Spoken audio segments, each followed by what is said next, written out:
We are recording. Okay. I call this meeting to order. We have a quorum with. Do you roll call? It's up on the screen. Roll call. Lori Crampton. Sherry Nestrick. Doug Lutz. Okay, please rise for the pledge. I pledge allegiance to the flag of the United States of America, and to the republic for which it stands, one nation, under God, indivisible, with liberty and justice for all.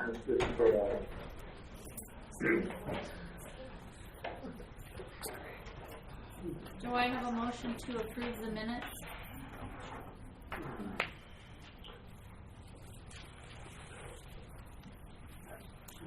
Oh, he's here. Yay. Here. Boy, a little short-handed. Isn't he the president? No. Don't know. I don't think there's been a president elected this year, so. Oh, got it. Do I have a motion to approve the minutes as presented? I haven't looked at them, so I have no clue. You can hold them to the next meeting if you wish to. Okay. All right, we'll table them. Oh, I thought it was the approval of. It is. It should be two sets of minutes. There should be Oh, one okay. from,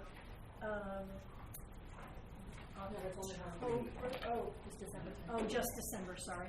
Okay. All right. 2.1, ASBATE report update.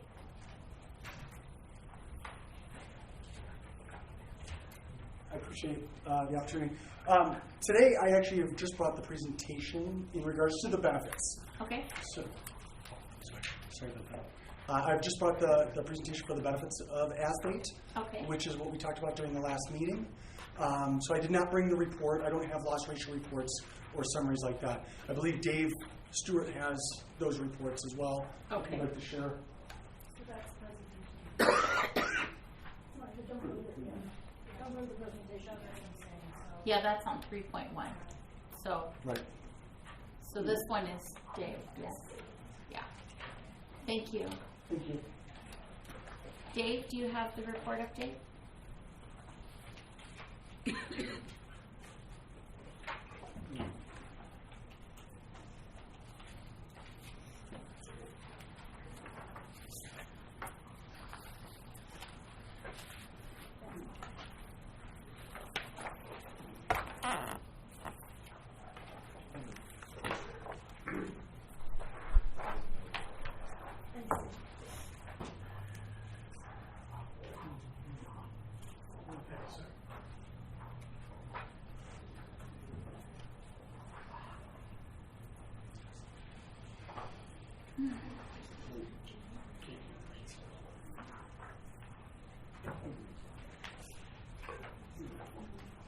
I asked Meritain to go back as far back as they could find records in terms of loss history,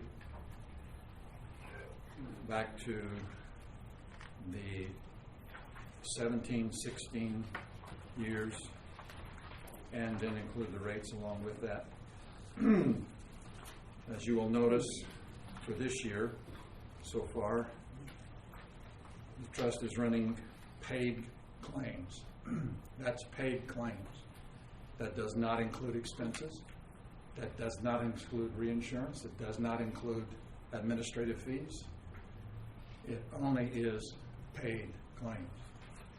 It's running at 94%. Meritain has, on average, a 9 to a maximum of 11% fixed expense. So we would add that to this number as far as a loss history year to date. So it's running well over 100% when you add expenses into it. If you go back to the July 1/18 through June 30, 2019. The loss history was 95.32%, again adding 9 to 11% in that for fixed expenses. Again, it's running over 100% loss history. Also like to call to your attention on the first page there, on the bar graph, you'll notice at the bottom. Please look at the bottom of the report, and it shows large claims for Bullhead and then large claims for Colorado. You notice that we have one individual approaching 1 million paid claims. We're not quite through the policy year yet. My estimation is they'll probably hit over $1 million in paid claims. Again, that does not include administrative services. You can go through the 17-18 plan year. You ran 143.54% paid claims. And you had Colorado River Union High School District, one individual with $1.1 million in paid claims.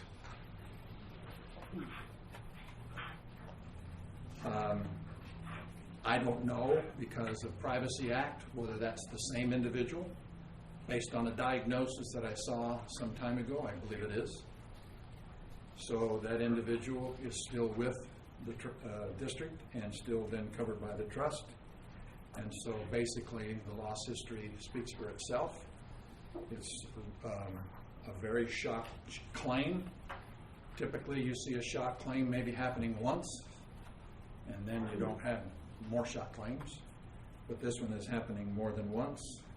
And there's also claims in there of $200,000, $300,000, $288,000, $115,000. So we have some folks that are really either sick or injured or whatever, but are using up a lot of claims dollars for the trust.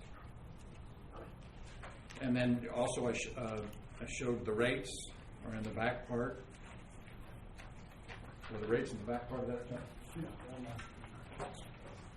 I handed out the rates as well. You had based on claims experience, you had about a 25% rate increase that first year when you had 140% loss ratio. And then you had about an 18% the next year, running at 100, and then you had an 8% rate increase. Prior years, we had good loss histories, and the trust got a decrease in premium. Again, this as far as CRAHBT could go back, or Maritime could go back as far as the rates are concerned.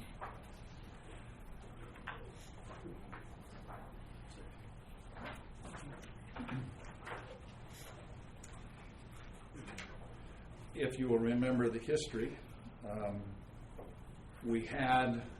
the trust had a health spending account, an HSA. There were very, very few people, not more than 5 or 6, that were enrolled in the HSA. The trustees decided at that time it wasn't feasible to continue with an HSA. And so subsequently they terminated the HSA plan and put in the value silver plan to give the employees 3 options.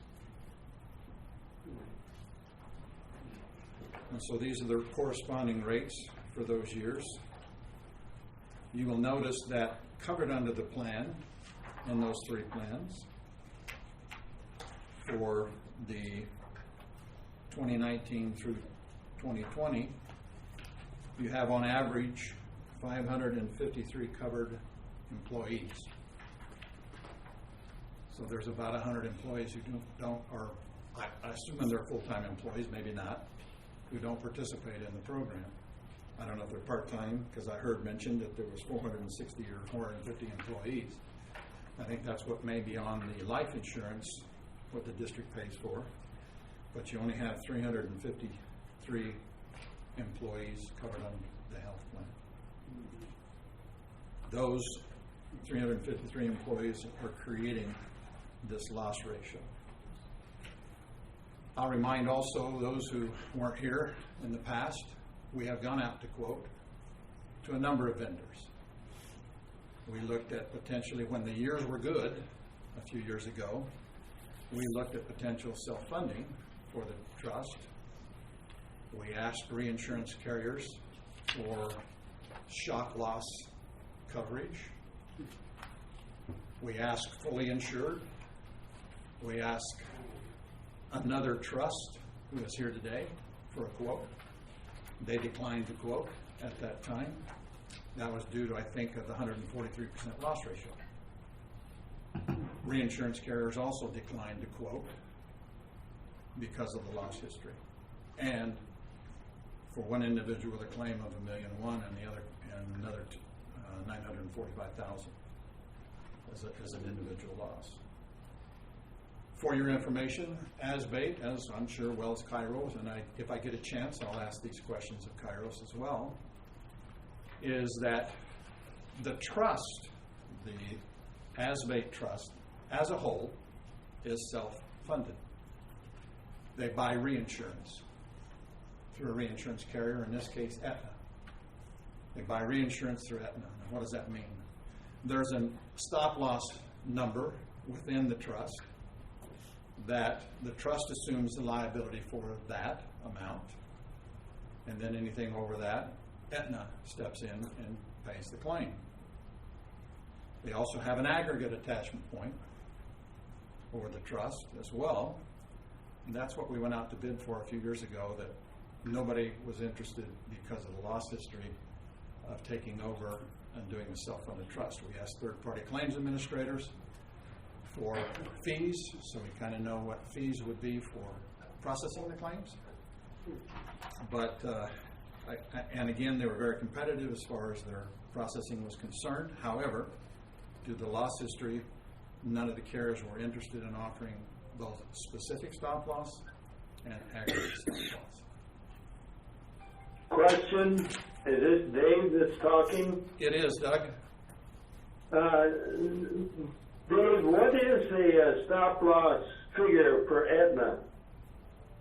Well, according to CRAHBT, that's a proprietary number, and they wouldn't disclose it. But because I persist, and because I kind of know things within their organization that they don't know, it's $350,000, or roughly $350,000, $360,000. So the trust is on the risk for the first $350,000, $360,000. Over that, Aetna steps in and processes the claim. Okay. And then I won't even ask about. I'm sorry, Doug. I won't even ask about the aggregate, but the Aetna one I was interested. Thank you. You bet. And also, each district, according to the CRAHBT consultant, has its own internal spec. Again, CRAHBT would not disclose that number, but because I have a self-funded plan with CRAHBT, I know that for this size of an account, it's probably somewhere in the range of $150,000 to $200,000. I'm guessing, total guessing. But I have another self-funded account. The only two self-funded accounts within CRAHBT, I have one of them. And it's running extremely well, very well. And I know based on that data of what approximately the stop-loss, individual internal stop-loss for Colorado schools, or Bullhead City schools, would be somewhere in the 150 to 200, 175 range. So anything under that, total loss history reports to the trust or to the district. Over that, it's reinsured up to $350,000, and the trust assumes that risk, and anything over $350,000 or thereabouts, Aetna assumes the risk on those. Questions? If you're an underwriter and you're looking at this, it's not very attractive. No. It's not very attractive. Is that because our pool is so small? No. Your pool is 28,000 lives. The pool is 28,000 lives that belong to CRAHBT. So you benefit from that pool. You benefit from the fact that that pool is 28,000 lives. If you were not in that pool and you had been self-funded, for example, your rates would be far greater than they are now.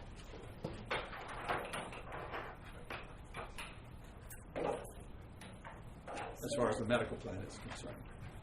Dave, would you say that last sentence again, please? If you were not in the trust, if you were not covered within the ASBATE trust, and you had been self-funded, for example, and had $1.1 million and or $945,000 or another $1 million claim, one, the reinsurance carrier would have said, okay, we're going to exit. We're no longer going to offer you reinsurance. Or they would laser out that individual and say, okay, we'll laser out that individual and you'll assume the claims for the first $1 million, and after that we'll take it. Ladies and gentlemen, I've been doing this for 50 years. I've been self-funded accounts for 50 years. I know how self-funded works. And we tried. We did. We went out to quote. Aetna came back and said, we don't want any part of it. United came back and said, we don't want any part of it. As a fully insured or a self-funded program 2 years ago. Okay? So if you look at the data and you see the data, I mean, I understand. Nobody likes to pay those premiums. In fact, of the accounts that I have, the group accounts that I have, you're paying the highest premium. But you also have the highest claim. So, you know, it's folly to think that somebody would come in and offer you a lower rate, have the same kind of experience, and then not offer a pretty huge rate increase the next year. Can they do it? Sure. They can do it if they want to. But I don't think an underwriter would shoot themselves in the foot by buying a claim. Don't know. It can happen. It's happened before. But We have so many people unhappy with that now. I understand. Totally understand. It's not a good insurance carrier to have out here, you know? I heard on the recording, I listened to the recording twice, and I get it. I understand that Aetna is not the greatest network in the world out here. I've heard rumors about Blue Cross and Blue Shield reducing reimbursements to physicians in this area. Why? I don't know. I haven't been able to get to the bottom of that. I've reached out to some Blue Cross and Blue Shield people that I work with. I haven't gotten a good, satisfactory answer yet, if it's a rumor or if it's fact. Blue Cross in this area is probably the better network, no question about it. And I asked Blue Cross and Blue Shield for a direct quote 2 years ago, and they declined because of the loss history. Sure. I mean, again, you can't entice somebody to come up and buy a claim or buy claims. Not when Generally speaking. Not when the loss ratio looks like this. Yes, exactly. So again, if somebody comes in and wants to buy it, it's a year. Unless they guarantee the rates for 3 years, and you have 100% loss ratios, that would be a smart decision on your part to make. I doubt very seriously you're going to have somebody do that. Any questions? No, thank you. Thank you. And after the Kairos presentation, I have a few questions for them, if the board will allow me, as your benefit consultant. Thank you. Okay.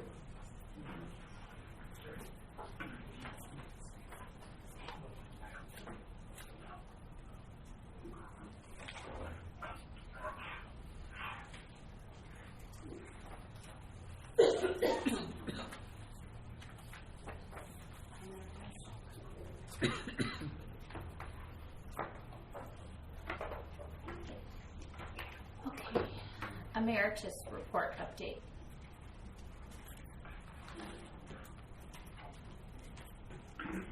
Thank you, Madam Chair, trustees, members, representatives. Happy New Year. Yes. Which one would you like me to open up for you? If we can do the bottom report.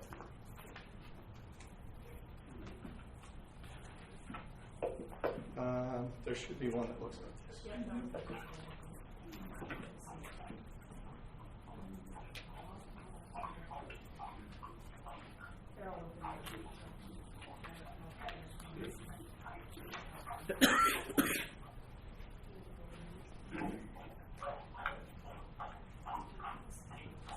And while we're looking for that, thank you, Terry. I'll start out. I'll ask some questions. Again, thank you all for the opportunity to serve the trust.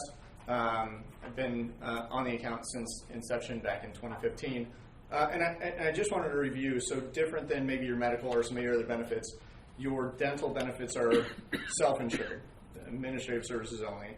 And I just want to make sure before I get into my presentation, do we all understand what a self-insured account is?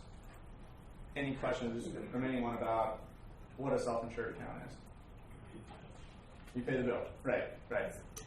So you pay us an administrative fee, we pay the claims up front and get reimbursed for any claim that comes through. So if there's any dissatisfaction with any of the plan design, we can change the plan design at any time. Specifically, we try and do that upon a renewal. So I'll get into that. I'll make sure and ask questions today. Thank you, and we'll get into the numbers.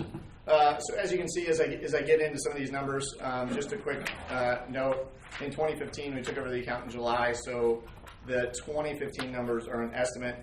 As you can see, they look skewed compared to the remaining years where we had our full data. So for what it's worth, so overall since inception, and if I look at the numbers since 2016, you're up 6.1% on average per year. I think we have a question. Yes. I thought I said that correctly, but I don't believe Fido agrees. So the 6.1%. We'll move to year over year, which is much better. Actually down 3.2%, down roughly $5,000 year over year for the total trust spend. So again, these are paid claims dollars that you take the risk on. Overall, as we can see, we have a very good consistency over the last 4 years. I work with a lot of different trusts. Overall, to streamline, to see a negative trend, that's a good sign. We'll get into why, as a trust or as a district, what this means to you for every individual. If we aggregate that number that comes on, basically you're looking at around a $400 expense in dental per year, $396. So that's aggregated, as I said, as we look at a trust, averaging all the dependents or not. Overall, you're looking at about a $400 spend per year. If I move on to page 3, again, as we look at where the dollars go every month, your fees, so the very first column again, these are the administrative fees you pay emeritus. We'll get into what that means and the breakdown of it, but basically $3.95 per employee per month. We pay the claims, total spend for the year of $140,531 for average enrolled employees, and then we break it down on a per employee per month. So typically, we look out for holidays, in particular in school district.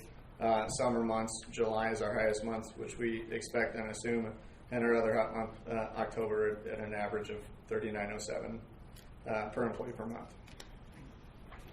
Any questions so far? 32 teeth, pretty simple, as my dad says, who's a dentist. So I try and make it as entertaining as I can from my side, but I understand this is numbers and abstract. So feel free, if you have any questions, please let me know. Moving on to page 4. If we look at the detail here, I think this is always important to note as the trust. Really, if we look at the total submitted claims, so overall for all your employees and their dependents who went throughout the year, submitted a total claims of $332,363. So if you were just to go out and do this on your own, that's basically the amount you'd be faced with. What do you pay us for? Again, shrink that amount through the PPO savings, save you roughly $73,000 through our back-end adjudication and our review, $65,000. And then more importantly, what is the employees or their dependents' responsibility? So overall, they paid 16% of the total bill. On average, a good benchmark in this we typically see is around 20%. So actually, as you can see, you were slightly higher over the years. We continue to trend that downward. That's something positive to speak about as we're talking to our employees. What percent of the bill are we paying? We also see a downward trend in the benefits paid. That's a huge compliment to you all and a thank you as we've been able to build the network over the years. What's a benefit to you is also a benefit to your employees as a trust. Moving on to page 5. Again, so in this room, a lot of times in the boardroom, we talk dollars and cents. We also want to incorporate the satisfaction of all the employees. And what does that mean? Through changes, through risk, this is what we're able to advise you on. But as far as the dollars and cents over the years, you paid us approximately $86,000 in return. We saved you and your employees roughly $589,000. So basically, for every dollar you spent with us, we gave you roughly $7 back, you and your employees. So overall, this is a good thing. I always think this is important to put down the numbers for what it means, so that we are showing our value. Again, we try and incorporate the mixture of that with not only the satisfaction in the monetary, but also the service. We are a service to you. Any questions so far? Any Dell facts you'd like to know? Okay, moving on to page 6. Appreciate you all hanging with me. Again, the breakdown of this, we really look at where those dollars are going. So not only the top line, but the mixture. So as we can see, roughly 43% on average goes to your preventive care. A lot of times in benefits, we'll talk about wellness. We talk a little more about why this is important. In any given group, statistically, we still see, even if we make preventive services free, once, twice, 5 times a year, we only get about 2/3 of the population to go. Why is that important? That eventually affects your medical claims, cardiovascular, heart disease, etc. So we tend to focus on that. Overall, the benchmark throughout the state is roughly 49% of all dollars spent on preventive. So we are a little low there, trending downward. Overall, what that means to me is we are actually taking care of some oral work that needs to get done. So type 2, our restorative services were right on par. Type 3 are actually up year over year at 22.7%. Again, this is significantly up if we look at a benchmark across the state, 11.5%. Some of that is actually due to the fact that your preventive services are relatively inexpensive.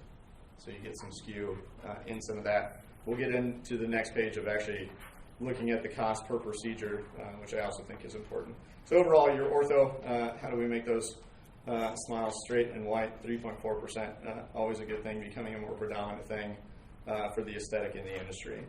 Moving on to page 7. Rich, could we, Yes. for those of us who are not keeping up with you? And I can slow down if you like. No.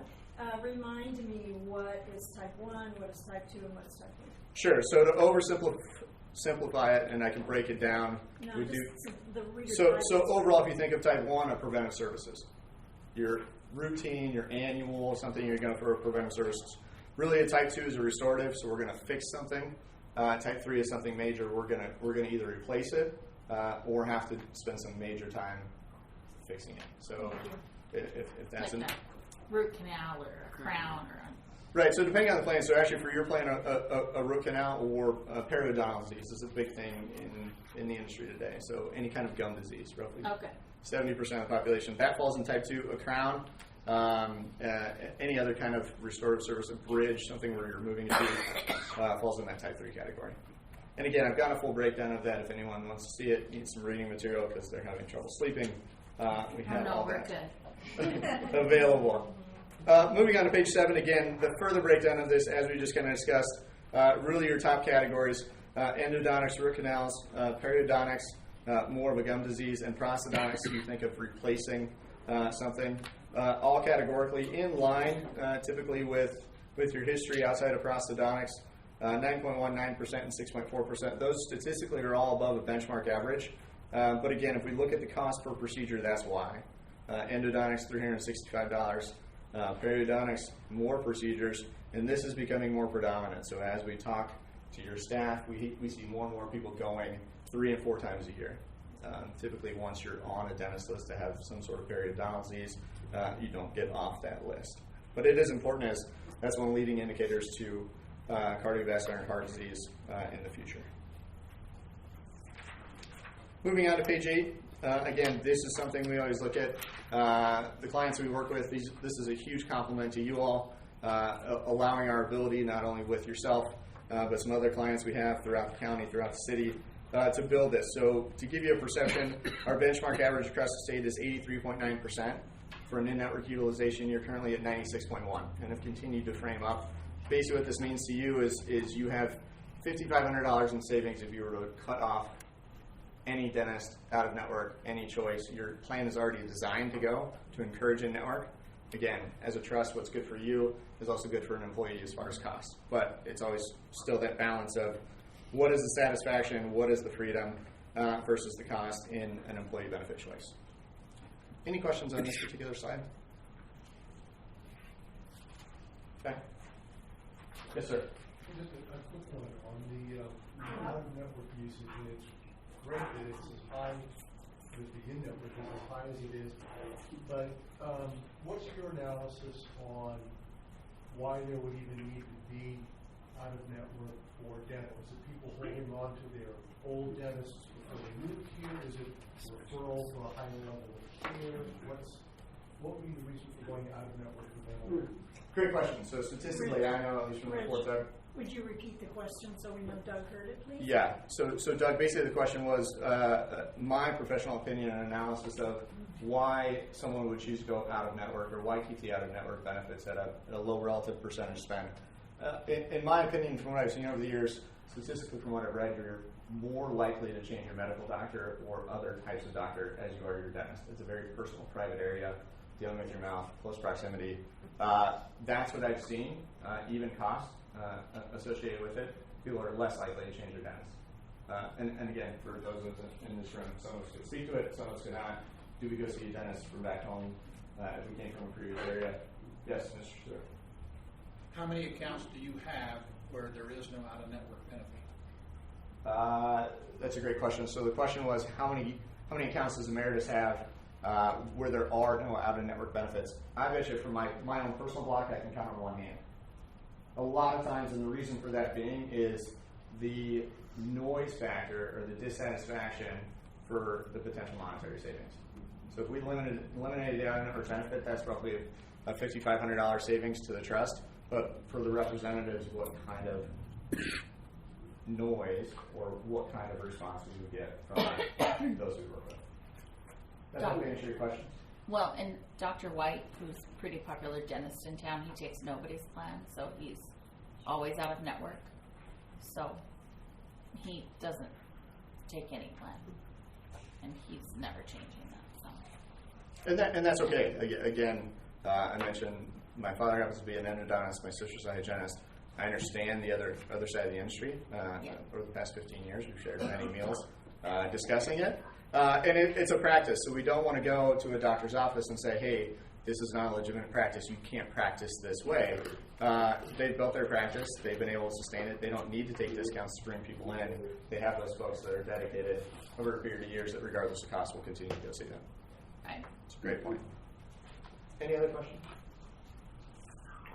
This is one of the longest dental presentations I've ever gave. Thank you very much.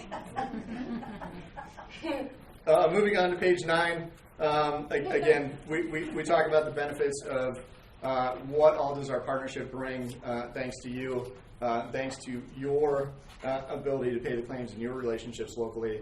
Overall, and we show this to you in two different ways. I mentioned that $72,000 number earlier. And the difference between the $72,000 and the $152,000, to give you an explanation on this, is the actual submitted claims, we show raw data. So it can be skewed in the fact that if a dentist accepts our discount, and that number being that 37%, if they accept our discount but they turn in their contracted fee, so that would result in the raw data being a 0% savings. That's why that number 21.8% versus the 37%. We try to give you a benchmark to give you some sort of statistical capability because we know the actual submitted claims can be skewed. So 21.8% is off the top. So of the discounts of the submitted claims versus the actual paid, that's off the top. So to you, that's what that means as a trust. Overall, really the potential savings in there, if you were to go out to the street and pay the retail fee versus what you're paying with Emeritus, 37%. Overall for the state right now, 37.9%. The reason you're seeing that number higher, where we have more dentists, the larger the area, we have more competition, allows us to better negotiate a discount. Moving on to page 10. Again, what does this mean to you locally? Really, where are your dollars going? So 23 of the top 25 accounts for roughly 89% of all your dollars spent. Currently in network. Again, for those that are out in network, we continue to have the conversation. You are a bigger influence in that than we are.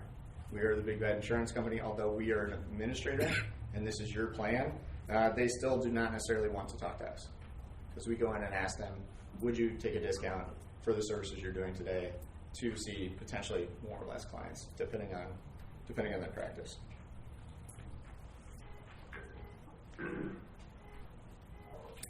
Page 11 is questions. How many teeth do we have in our mouth? 34.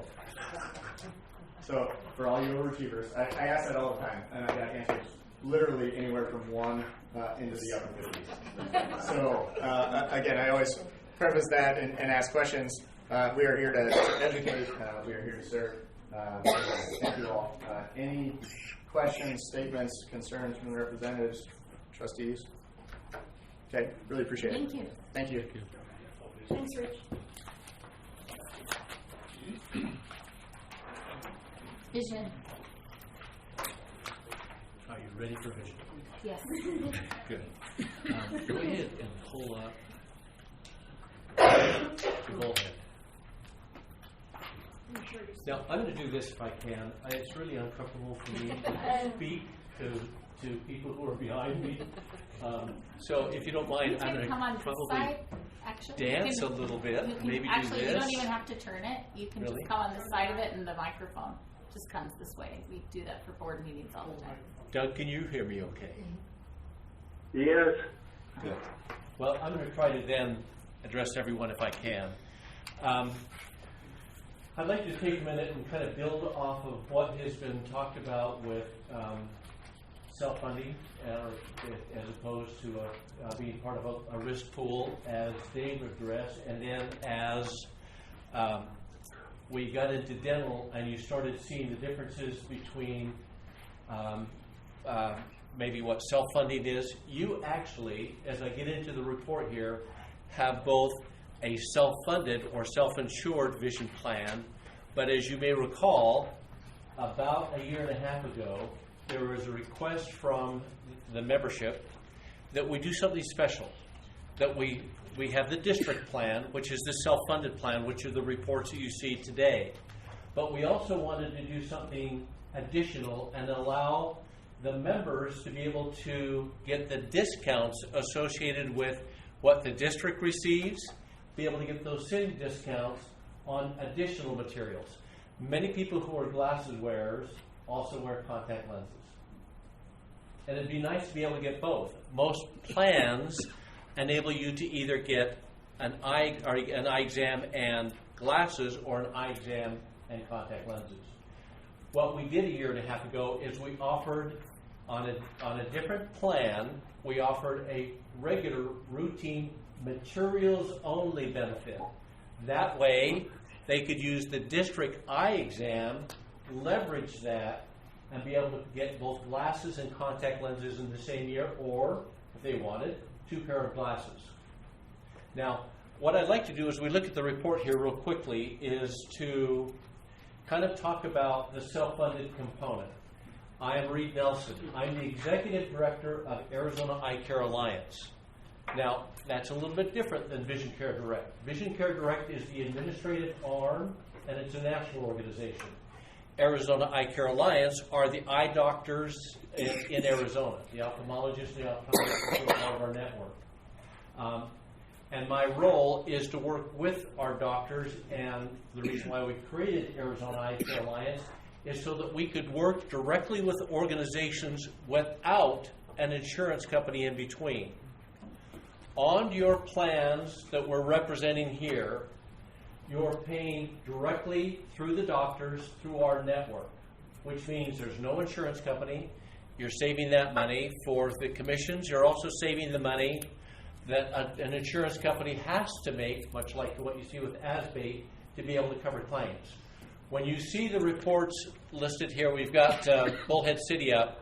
When you can see that there are 53 exams, you're only paying for what we paid the doctor. That's it. Then the significance of that is when you get down to discount, which is the last item on that list, you can see the discount is significant across all products. The exam, lenses, frames, and contact lenses. At almost 60% for Bullhead City, you're getting a heck of a good deal. That's the reason why then making that materials only benefit available through that same discounted network was an exceptional good value. Now, what I'd like to do, I think the numbers speak for themselves on the front page. The second page gives you the history over time, what's been happening with your annual costs for vision, and those are direct annual costs. And I think they're kind of self-explanatory. What I'd like to do, however, is go to the last page and talk about who your providers are. I think it was really valuable when Rich talked about what's happening in dental, that most of your claims, a high percentage of those are in network. As you will look at this list too, you will notice, well, and on Colorado River, there were no out-of-network claims. They were all, Colorado River was all in network. We had one out-of-claim network last year. That suggests that we have the doctors that you're looking for. And obviously, Dr. Jones is really popular with both the districts. He does a lot of work for you folks. Now, having said that, we are getting more and more requests for us to be able to offer, as a network, retail locations within our organization. And this year, we'll be announcing the fact that we have a relationship with select Walmart locations. It'll come at the end of the second quarter, probably the first of the third quarter. Now, the reason for saying that is one of the negotiations we had with them, because we are a medical network and we provide medical services, we wanted to make sure that the Walmarts that we worked with made sure they had all the pieces of equipment to be able to do complete, comprehensive eye health care. Much like what you're enjoying right now when you go to the in-network doctors. You get a great eye exam and great eye health care. The other thing that we're hearing more and more requests for in optical is online. And it's a commodity product. So we're in the process right now of developing the online optical component. We don't anticipate it until about the fourth quarter of this year. It's a very complex product.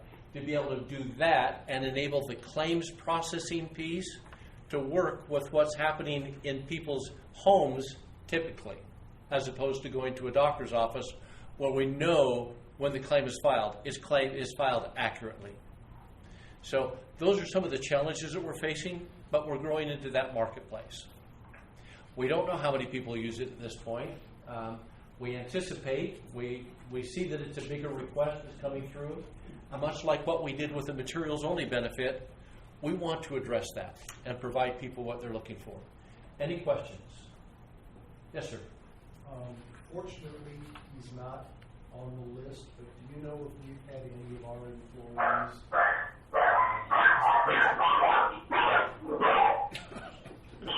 Something about your voice that really gets those dogs going. do you know if we have had in either district any employees who have seen Dr. Ham prior to his issues?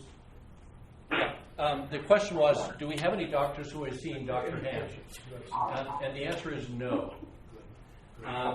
Let me kind of, do you mind if I give a little bit of background on Dr. Ham? Dr. Ham is the ophthalmologist who's involved in Cocobelli Eye Clinic. He started in practice in the Prescott area, and he has been buying up practices around the state. Unfortunately, many of you may have heard the news that came out a couple of weeks ago. The government is after him for Medicare fraud. And we don't know what that's going to do to affect his practice. They are an in-network provider for us, but fortunately, and they do now have the office up in Kingman, fortunately no one has gone there yet, so I don't know how it's going to affect the network. In Prescott, it's kind of a big deal for us, so we're watching it. A couple of my friends actually practice there, so I'm kind of listening to what they're hearing or what they're telling me, and they don't know what's going to happen yet. So it's up in the air, but fortunately it will not likely affect us. Thank you. Doug, did that help? I'd be new to this for the dogs. Any other questions? Thank you for the opportunity of serving you. Thank you. Thank you.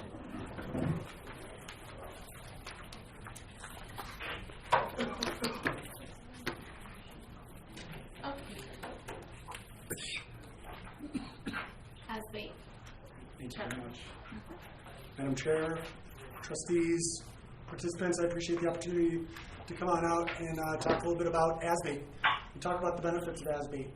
I know our last meeting we talked, the discussion went to, we don't necessarily know all the benefits of ASBATE, and after taking over the account a little bit less than a year ago, I think it was last March is when I took it over, there's always been some question in regards to what all entails in regards to what is offered with ASBATE. So I'd like to cover that today, and I appreciate everybody's due diligence. No matter what the outcome is, I want to make sure you guys have the best benefit program that's going to work for y'all. And that's what makes the most sense. So after listening to the benefits, after listening to the Kairos' benefits, again, it gives you that opportunity to make an educated decision and kind of go from there. So I do appreciate it. So thank you very much. Do you have the whole thing?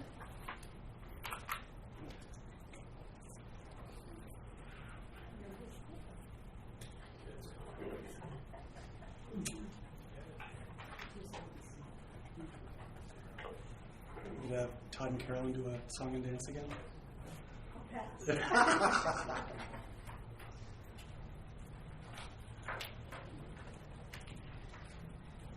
Appreciate that. All right, for ASBATE's been providing benefits for the last 38 years. We actually have the most flexibility in plan designs. We are the only trust that has a zero deductible benefit option. Again, meaning there's a zero deductible, but then there's co-pays. So it's called our co-pay plan. So we do have a very rich benefit offering. Our comprehensive benefit package only trusts to offer outside COBRA administration.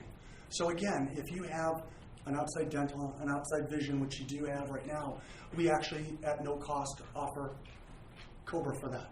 So we can actually help administer that as well. We have a dedicated local support team with over 25 years experience serving the state of Arizona. Page 2. 3, I'm sorry. Again, we talked about 38 years of experience. We have 127 districts participating in the trust. 116 of those districts have been with us for 10 years. 85 of them have been with us for 15. Again, the 15-year average on renewal is about 4.7%. And right now, and I'm not sure if this is an exact dollar amount, we're just finishing up our annual report, but we have a little over $22 million in reserves, meaning that once all claims are paid and all contributions come in, this is what we have left over to be able to be a financial strength in regards to your insurance provider. Meritain offers year-round plan services, again, not only in print, but also we want to make sure that the members have the opportunity to reach out and talk 24/7 to our Meritain customer service. We always encourage them to call if they have questions, because typically if they don't want to call, a lot of times those questions go unanswered. So we want to make sure that they're reaching out to our customer service representatives. Next page. We have a Meritain Health member portal. Now this is a little bit different than what we had talked about. You are looking for a portal to be able to do enrollments in regards to your open enrollment. And this is a little bit different. This is something that the employees can utilize to help track their deductibles, how much they paid in, if they want to look at their EOBs, if they need to print out ID cards. I do know that Dave's company offers and has offered up, I believe, a portal that actually you can utilize to do online enrollments. For all carriers. For all carriers, yeah. Next page. Aetna is our network. Aetna has not been the most popular network here in Bullhead City or Colorado River. And that's okay. It's sometimes it is, sometimes, we have parts of Arizona that we are fantastic in, parts of Arizona that we're not. The one thing that we do have is that not only do we have coverage inside, you also have in-network coverage outside of Arizona. So if we have folks that have children that are going to school outside of Arizona, if you're visiting or if you're traveling, you can actually find an Aetna doctor and still be in network even if you're not in the state of Arizona. So that is one of the big benefits of having the Aetna network through ASBATE. No referrals needed. You choose your care provider. Again, I know that there's been some issues in the past when we switched over from Blue Cross Blue Shield,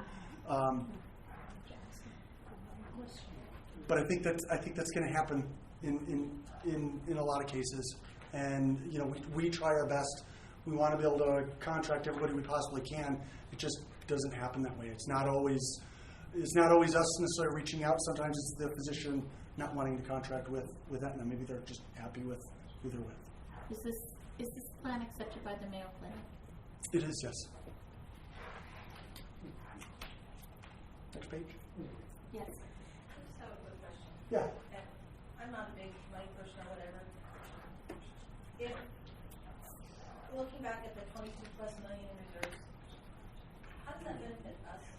Because if you paid all the claims, if we put all the claims in, and we paid everything, and you have 22 million in reserve, how does that help us? Because we will never be in a position where we're going to go under. Okay, we'll always be able to pay those claims for those employees. There was a time actually where our reserves were a lot higher. And what we've done is we've actually taken those reserves, and instead of a 10% increase, we gave the districts a 5% increase. So the trustees, and again, keep in mind, the trustees of ASBATE, they're business managers, they're superintendents, they are board members. They have the best interests not only of their own school, but also all the schools of Arizona in their interest when they're making decisions. So when we look at how much money we have in reserve, and if we do have excess, Charlotte Gates was one that wanted to always take care of the other districts. And that is why we also have a cap on our renewals. And some people might look at those caps and say, wow, that's still huge. Last year it was a 15% cap. The year prior to that was a 25% cap. A lot of these school districts are running at, if you're running at 96, almost 100% loss ratio, you've got some school districts that are running at 250, 300% loss ratio. Those schools would be killed on their renewal. Their renewals would be 50, 60, 75%. Not 25%, not 15%, not 10%. On top of what we do with some of those reserves, again, is pay down. Sometimes we'll take a chunk of that money and pay down a percentage of those renewals. And say nobody's getting, and that's where those caps come in now. Whereas we used to give a chunk of money and say, okay, this district, instead of a 10% is doing a 5%. Now we just say, hey, let's just put a cap on everybody, so nobody's going over too far. What is the cap now? 15 right now. We're actually hoping it's going to lower to 10.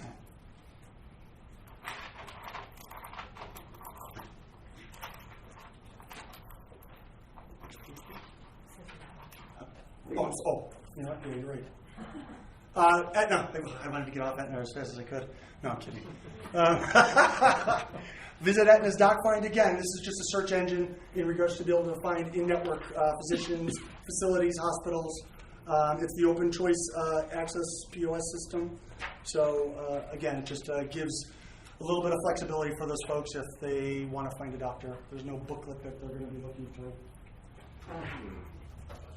ID cards, late June is when our ID cards come out. Again, obviously with the renewal of July, we want to print out new ID cards for everybody. And we typically send them out. If there's no changes to anything, typically this year, we've got a few different things going on in regards to the Aetna logo being a little bit bigger, Script World and OptumRx as our PBM being on there. So again, whenever there's a change, we're going to always send out new ID cards. It's not a huge deal, but we always want to make sure during our presentation to your employees that they understand they want to check that mail. They want to make sure that they get those ID cards. And if not, again, they have access to that portal where they can print out temporary cards. Next is our wellness journey. Again, this is where we want to get folks engaged. We want them engaged not only in their health care, but their well care. We want to make sure folks are going out to get their preventative wellness, their annual physicals done, their biometric testing. And we're going to cover a little bit more on this. We talked a little bit last time about how do we get folks and how do we get participation up on the biometrics and how we can tie that into their payroll. You know, it's not necessarily the most popular thing to do, but at the same time, it gives us that opportunity. If you're admitted to the hospital, again, take advantage of our case management. They're going to help walk you through the whole process in regards to being hospitalized, and that can sometimes become a nightmare. So case managers to be able to walk you through that process. Nurse health coaching. Oh, I'm sorry. That's okay. There you go. The nurse health coaching and maternity management. Again, we want to pay you to be. We want to pay your employees to be part of that. We're going to pay them $25 per quarter just to talk on a phone with a coach and say, hey, are you keeping up to date on your diabetes medicines? You know, what are you doing right now? Are you changing your diet at all? You know, the biggest thing that I see when we look at huge claims is a lot of times folks aren't taking their meds. They're not taking them properly, or they're self-medicating, or whatever they might be doing. So to have that coach, an advocate who really is also an accountability coach, to say, hey, are you keeping up to date on this? Are you doing this? Are you doing that? Are you doing the things that are going to help you to be healthy? That's not only going to help them, but it's also going to help the whole system, because it's going to keep from those large claims from popping up. It's not always going to keep everything from happening, but at the same time, again, we want to have a system in place, and we have a system in place that if folks take advantage of it, they absolutely can. Your whole claims can run smoothly, I guess is what I want to say on that. Wellness programs and wellness campaigns, again, you guys take advantage of that just like you take advantage of the biometrics. You always want to make sure that you're getting folks involved. Asking for generics, our RX Savings, Smart Savings program, again, is a reach-out program, whereas if you're taking a medication that's higher cost and there's a lower cost option, we will actually reach out to the physician. We'll talk to them about lower cost options. If it's a viable option, then we will reach out to you and say, and to your employees and say, would you like to change meds? We know that we talked with your doctor. We know that this one's available. It's going to save you X amount of dollars. Your prescription is waiting for you if you want to pick it up. If not, that's okay. They're not obligated at all. It's just a benefit that we have that we do for the employees. And then again, Teledoc, employee assistance, we're going to talk a little bit more about that on the next pages. The Working Wellness Program, again, just really a reach-out program on well-connected quarterly newsletters, wellness campaigns. Next page. Alliance Work Partners, our EAP program. Again, available 24/7, 5 free counseling visits per problem per year. Again, this is huge. We've got a lot of folks, whether it be mental health, whether it be emotional, whether it be marital, whether it be financial, legal. There are many reasons that these folks can call in and talk with the EAP program, and this is absolutely free with the ASB program.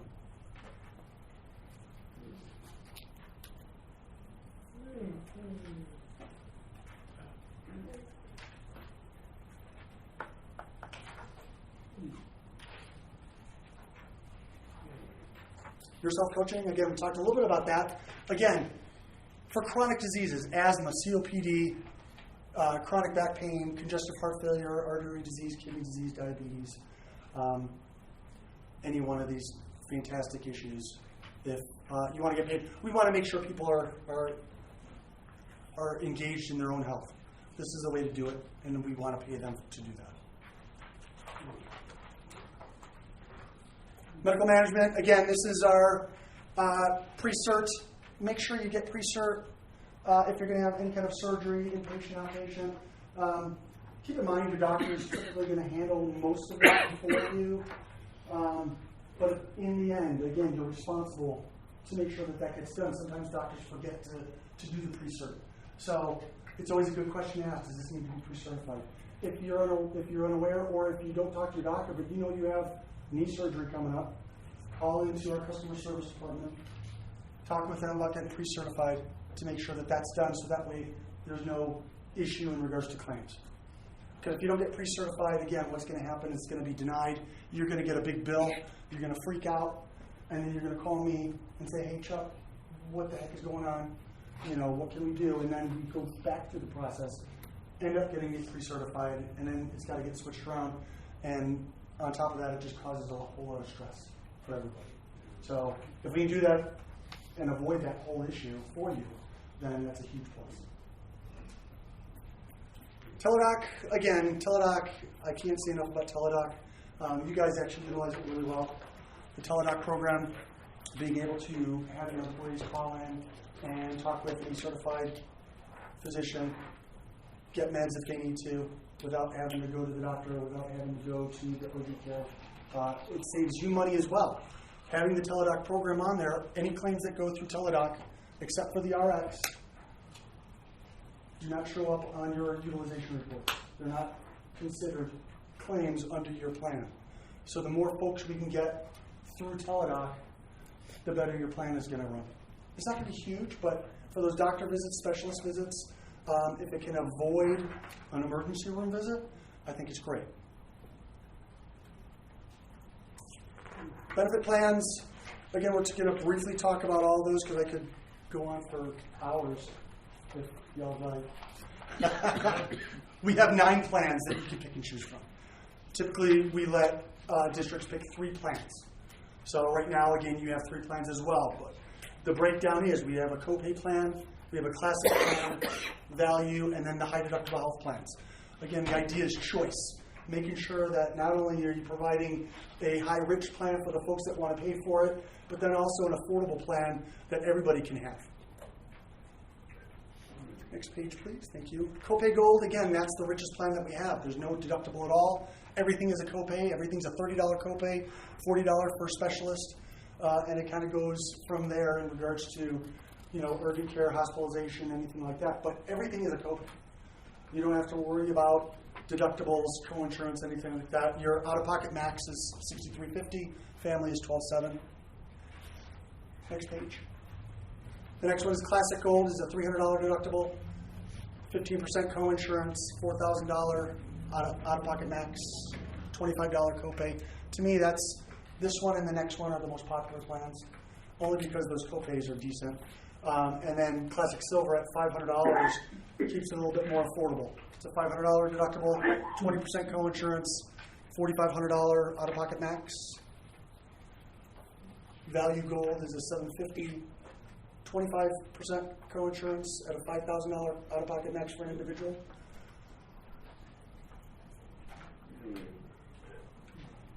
And this is one of the ones you have as well. Value Silver, $1,000 deductible, $25 or 25% co-insurance with a $6,000 calendar year. Value Bronze is going to change this year. This one is a $3,000 deductible with a copay. It's going to change to $2,000. So, and you'll see that in a later slide, but there's 4 plans that are changing for 2020 as of July 1, 2020. And it's going to be all of our high deductible health plans, and this bronze plan is changing. It's going from the $3,000 deductible as shown to a $2,000 deductible. The $1,350, again, this one's going to be changing. This one's going to go from $1,350 to $1,500. The $2,700 is going to be going up to a $3,000 deductible. So 2022? Actually, this coming July. So 2020. $1,350 is going to what? Oh, $1,350 is going to $1,500. The $2,700 is going to $3,000. You said these changes are coming in July 1, 2020. Yeah, this year. 2,700 is going to $3,000. And then the $3,000 plan is going to $5,000. And that's on this page right here. If you notice, you'll see the 1920 design plans compared to the 2020-21 design plans.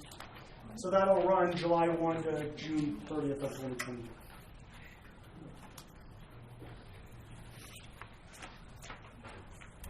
Why choose a high deductible health plan? You guys have had an HSA before. Again, it's a way to lower monthly insurance premiums. It's tax-free interest on HSA balances. HSA funds used for qualified medical events are not taxed. It can become a savings program for the folks that utilize it, folks that contribute to it. For the most part, we get contribution from the district as well. And there's a way we can look at all that in regards to how can we save some money from what we're spending right now to moving and contributing. How are we going to contribute to this if we don't feel like as a district we're saving money? But there are ways, based on the premiums, there's ways we can look at the numbers and show you how you can actually contribute to the HSA for the employee. The employee can also contribute to the HSA, and it can be beneficial for everybody in regards to lowering the overall cost for the district. Will it work? It might not. You only had so many participants last time, and maybe that was on us. Maybe that wasn't enough education, but we absolutely still can at least look at it as a viable option. Next page. For this year, again, on the HSA, $35.50 is going to be the maximum amount you can contribute to that HSA. If you're over 55, you can actually contribute another $1,000. Again, keeping in mind that money rolls over year after year. That money does not go away. There's not use it or lose it on that. So there is a huge benefit on that, especially if you're a healthy individual. So it's a great option. We've seen with some of the claims that not everybody's going to be perfect for, and that's why you want to have options. That's why you want to have a copay option and a high deductible health plan option. Everything from acupuncture, lab work, surgery, non-cosmetic, radiology, all this can be put under your HSA card, which again is just a visa that we provide. The cost on this is $4.50 per employee per month. ASBATE pays that for you. So there is no fee. There is no admin fee for you to have an HSA. We pay that for the district, for the employees who want to participate. Now, there's an FSA and a dependent daycare. I know we talked a little bit about that last time as well. Something that you might be interested in for the folks that are on a copay plan. Again, a flexible spending account, a lot different than the HSA because it doesn't roll over year after year. Again, a flexible spending account is designed for those folks that want to still pre-tax dollars. Let's say I've got $300 worth of prescriptions I still want to save money on. I can actually contribute to my FSA and use that only for my scripts. You just have to be conservative with those dollars because if you don't use it by the end of the year, you lose it. There's a use it or lose it clause. So you want to be very careful. The folks that have daycare expenses, they can pre-tax the daycare expenses. So there's benefit for the folks that have young children that are paying for daycare. They can save a lot of money through dependent daycare. You can still use it for vision as well. You absolutely can.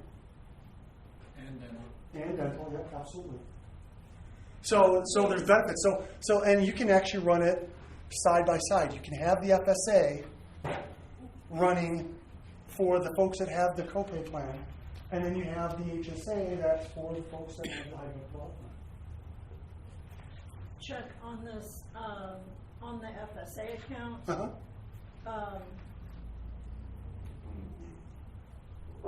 if someone were to choose only that, right, and not any of our other plans, is there then a requirement that the district reimburse the employee for the premiums that we would be paying for the other plan? Do you mean if they elected the FSA, but they have coverage through a spouse, maybe? Is that what you? Right. Okay, so they have coverage through a spouse. Or they have Medicare, or they have something else. Yeah. No, you don't have to. You don't have to reimburse them at all for anything if they're not.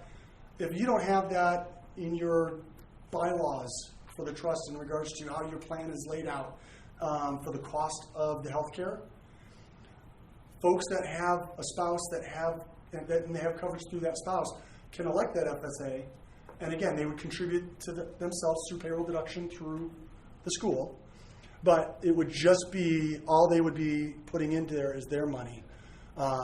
and then the reimbursements would come. So Okay, so there It would would- be no cost to the district for them having an FSA? no, that's no. Okay, no. The cost is $6 per employee per month on the For FSA. an FSA? Yes. Chuck, does a FSA require a cafeteria plan? Is that what we are? If you have a 125, No. No, that, we were trying to get Yeah, clarification. Right. You, Right. but also the question was 65 and above, they cannot participate in an HSA. right? Okay, but my question had to do with an FSA. So Flex- an flexible spending FSA, account. Yeah, they can put money into the flexible spending account, but it is subject to section 125. It's a cafeteria plan, which means which my understanding, just, and this is just my layman, is the cafeteria plan means you have to pay out everybody at the same rate of, like you buy this insurance and you get this. So if I don't have insurance through a spouse or anyone anywhere else, Right. and I just want to do the FSA, Right. do So they the have to district- put my premium amount What's the into that premium account? now? Okay. Okay. No. Correct. Can they? Sure. I mean, they Yeah, we just want to know. Not- Yeah, you don't have to. You absolutely do not have to. You got this. You got it correct. Yeah, that's not happening. Right. Yeah. No, you're not. You would not be responsible. As a school board member.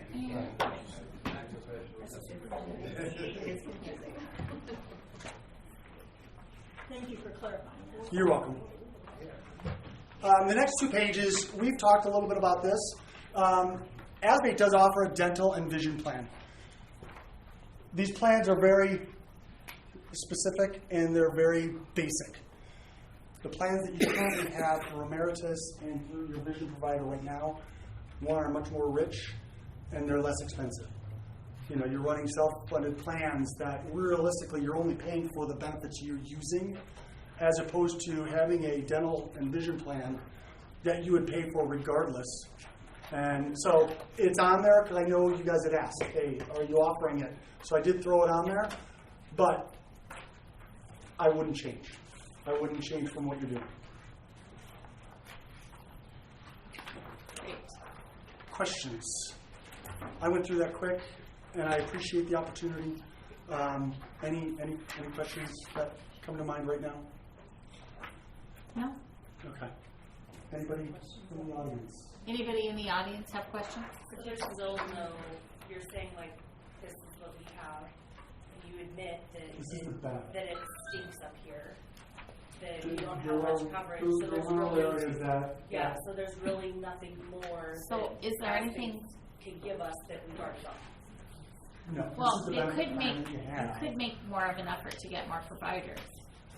Absolutely, they can. Well, yeah, but I mean, that's the same thing, let's be honest, that you guys have been saying for the last 2 Right. years since we, you know, or whenever we. What I went know, out. when I came on board, the only thing that we've gotten done is radiological associates. And, you know, and that was. Yeah, you know, and we've talked about other things like Oh, for Washington, sure. Valley View, you know, like we've talked Yeah. about all these other things, and still nothing has changed. And it's nothing against you, like I know you're just No. one man in this big whole Right. realm of things, but it's really difficult when, like I come to these meetings and then I go back to my school and I tell people, sorry, but you know, nothing's going to change. Like we're going to have an uprising of teachers that are just going to lose it. You know, I hear you guys complain and, you know, talk about these high claim, you know, things like, I'm sure a lot of us in this room know who that $1 million claim is, and if we have to pay that every day for the rest of our lives while working this district, I will sign up to pay that every year. Sure. You know what I'm saying? Like, No, yeah, that's what absolutely. health insurance is for. But, like, and if that's that same person, a lot of their stuff's down in Phoenix, where Aetna is a provider. Right. So really, it's just, you know, I don't know. No, I get it. It's very frustrating. And like I said, it's not anything against you. Like, you know what I'm saying? Like, please don't take it personally. But you're just one man in this Right. whole realm of things that has changed. But Kind of related to this, being in trust, so Aetna is our insurance. Right. Being in a rural area, do you guys have the capability to maybe you know, I get that, like, they're like, hey, this is our usual and customary, this is what we're paying, but being in a rural area, do you have the ability to go to some providers and say, you know, maybe go outside of those? Sure. You know, is that something they would be willing? You know, just to. Well, and they are. The doctors also have to be willing too. I mean, again, it's really a two-way street. There are shortcomings on where we're coming from in regards to that. I absolutely agree with you, and I understand the frustration on that. You're going to find that with any insurance company. At the same time, you've also got providers who know that they've cornered the market. And why take a lesser amount from a insurance company when I can just charge you what I want to charge you? So it is a little bit of a two-way street, but I understand the frustration.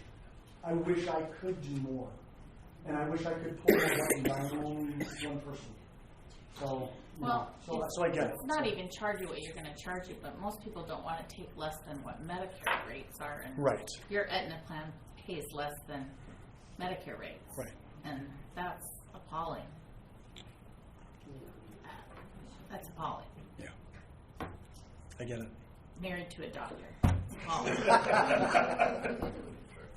I get it. Any other questions? It's unfair to Kate's point. There was another specialty group that you were able to get signed up. Right. And part of the challenge that they had was that the mothership was trying to convince them that their practice is here, but trying to convince them that they had enough of that specialist in Phoenix. Right. And it took about 6 months to convince the credentialing folks that we were 200 miles from Phoenix, and they did get them credentialed. So that's in addition to Dr. Kelly's group. So fortunately, well, it took a while. The physician was persistent.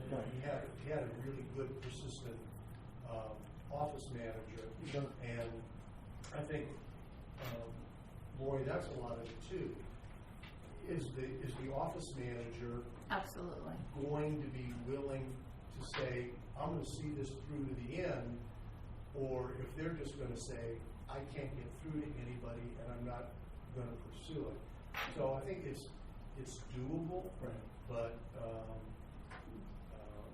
yeah, clearly there's a wonderful network in Maricopa and Pima and Canal counties, but I'm hoping we get there everywhere. You know, and now, I can't say that right now. How is it for you guys if you have to see a specialist in Las Vegas? It is. It used to. One difference was under the old plan. It was Blue Cross was in network here, and Aetna was anything out of network was built through Aetna. In fact, I'm still dealing with one where I needed to go up to Vegas, and it should have been in network with Aetna, but it was billed as out of network. Now, as long as it's Aetna is Aetna. As long as it's the POS choice 2, right? Then it doesn't make any difference if it's here or Las Vegas. Okay. Phoenix. It just has to be that subgroup Aetna, because if not Aetna, one size fits all. But there are, according to our directory, there are specialists in Vegas, a respectable number, I think, that are on that plan. Okay. John or Michelle, do either of you have any more questions? Not about that. I just, again, like everyone else, I want to see us be able to get more urgent cares, more walk-ins within our area. Absolutely. I want to see a harder push on that. Absolutely. Okay. Great. Thank you. I appreciate everybody's time. Thanks. Thank you so much. Thank you.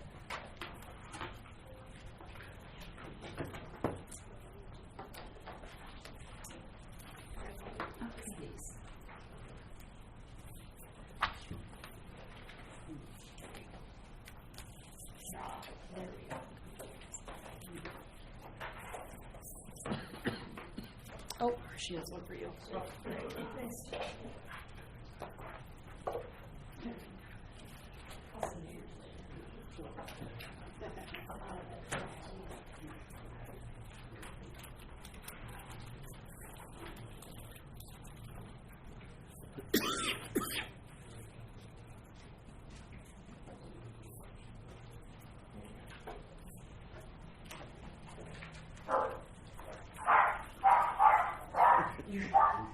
Hey, Kimberly. Yeah. I know. You're gonna have to, sorry, you're gonna have to click a little bit for me. There we go, we'll start there. If you guys don't mind, I'm gonna start back a little bit on how Kairos came to be and how we are, or why we started Kairos to begin with.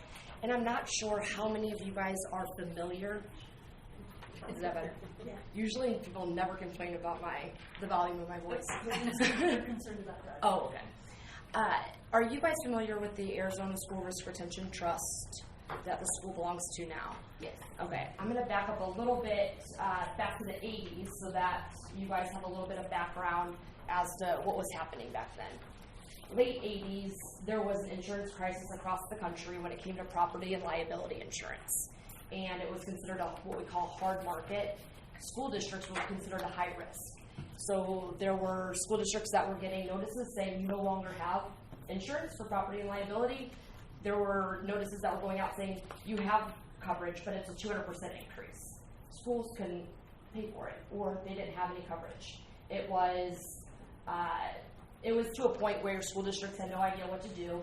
5 school districts came together and said, if we start to pull together, we can pay out our own claims and we'll just cover ourselves and we'll start our own organization. So 1986, the trust in Colorado River and Bullet City are both part of the trust. Started out with 5 school districts, and today it is 249 out of 254 school districts in the state that all came together, and they start to pay out their own their own property and liability insurance. And you still had all of the big industry folks saying there's nothing that you can do about the notices with the 200% increases. You still have people saying that there's nothing you can do. It's a hard market across the country. But you guys, because you're part of it, were able to do something about it. It's successful. Rates have been down. It's known on a national level for something that's really successful. And school districts own that. So then in 1996, one of the big issues was workman's comp.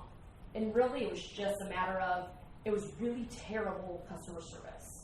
The state, the funding wasn't right. There was all kinds of billing issues. So 12 school districts came together and said, look what we did back in the 80s with the trust. Let's come together and do that with workman's comp. And so now we have 240 out of the 254 school districts in the state that are part of the alliance. And again, you guys are part of that organization. You guys own that. So 2017, what's the big issue for school districts? Health insurance. Rates are going up. There's still the industry folks that are saying there's nothing you can do about it. There are people that are saying, hey, we cross our fingers that we keep it below medical trend, which is 14%. But when's the last time your budget's gone up 14%? It doesn't, right? And so it's not sustainable. It's not sustainable for employees. It's not sustainable for the school districts. So in 2017, the trust and the alliance said, you know what? Back in the 80s, they said that there was nothing we could do about it. And then in the 90s, they said there was nothing they could do about workman's comp. We can't settle for the status quo anymore. And Kairos started, and we started out with 0 employees in 2017. We now are 0 employees and 0 members. We now have 59 members, so 59 school districts, fire districts, cities, so municipalities. So any public entity can join Kairos. And I'll get into why we did that, or why that was a little bit of a shift from the Trust and the Alliance here in a second. So when we started, here's the difference between when we had the Trust and we had the Alliance. It was a big problem for school districts, and we came in to solve that problem, but it was nothing compared to the issues that healthcare has been. And really that's primarily because when we talk about the property and liability, we're really just fixing a problem for the school district. Workman's comp, it was really just for the school district as far as like the customer service and working with employees here and there. when it comes to, if they got hurt on the job.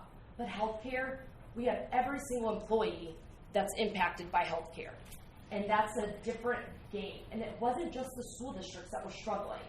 Every employee. So if you look at this and you see that for families since 2009, it's 2009, coverage has gone up 54% for families. Employee contributions, and this is nothing on the school districts. School districts cannot keep up either. So school districts are doing their best too to try to help the employees out. But employee contributions have gone up 71%. And wage growth has gone up 26%. And that's on the private side too. That's not how it is with the public entities. So it's even lower for wage growth. That's a problem that we can't continue to say, let's maintain that. Let's keep it below 10%. At some point it becomes a bubble that we won't be able to continue to do. Employees won't be able to continue to pay for it. So one of the things that we hear a lot is there's nothing that we can do about it. And one of the things that I can't stand more than anything is when we say there's nothing we can do about it. That's exactly what the industry wants us to say. There's nothing that we can do about it. So, we use the Blue Cross Blue Shield network, but I say all the BUCAs are involved in it. So the Blues, the Uniteds, the Cignas, the Aetnas, the Humanas, they're all part of the problem too. And when we say that we have to start to come together and to go against the Blues, the Uniteds, the Aetnas, and challenge the Cignas to be better, we have to continue to do that because employees won't be able to continue. So when we say there's nothing we can do about it, that's wrong.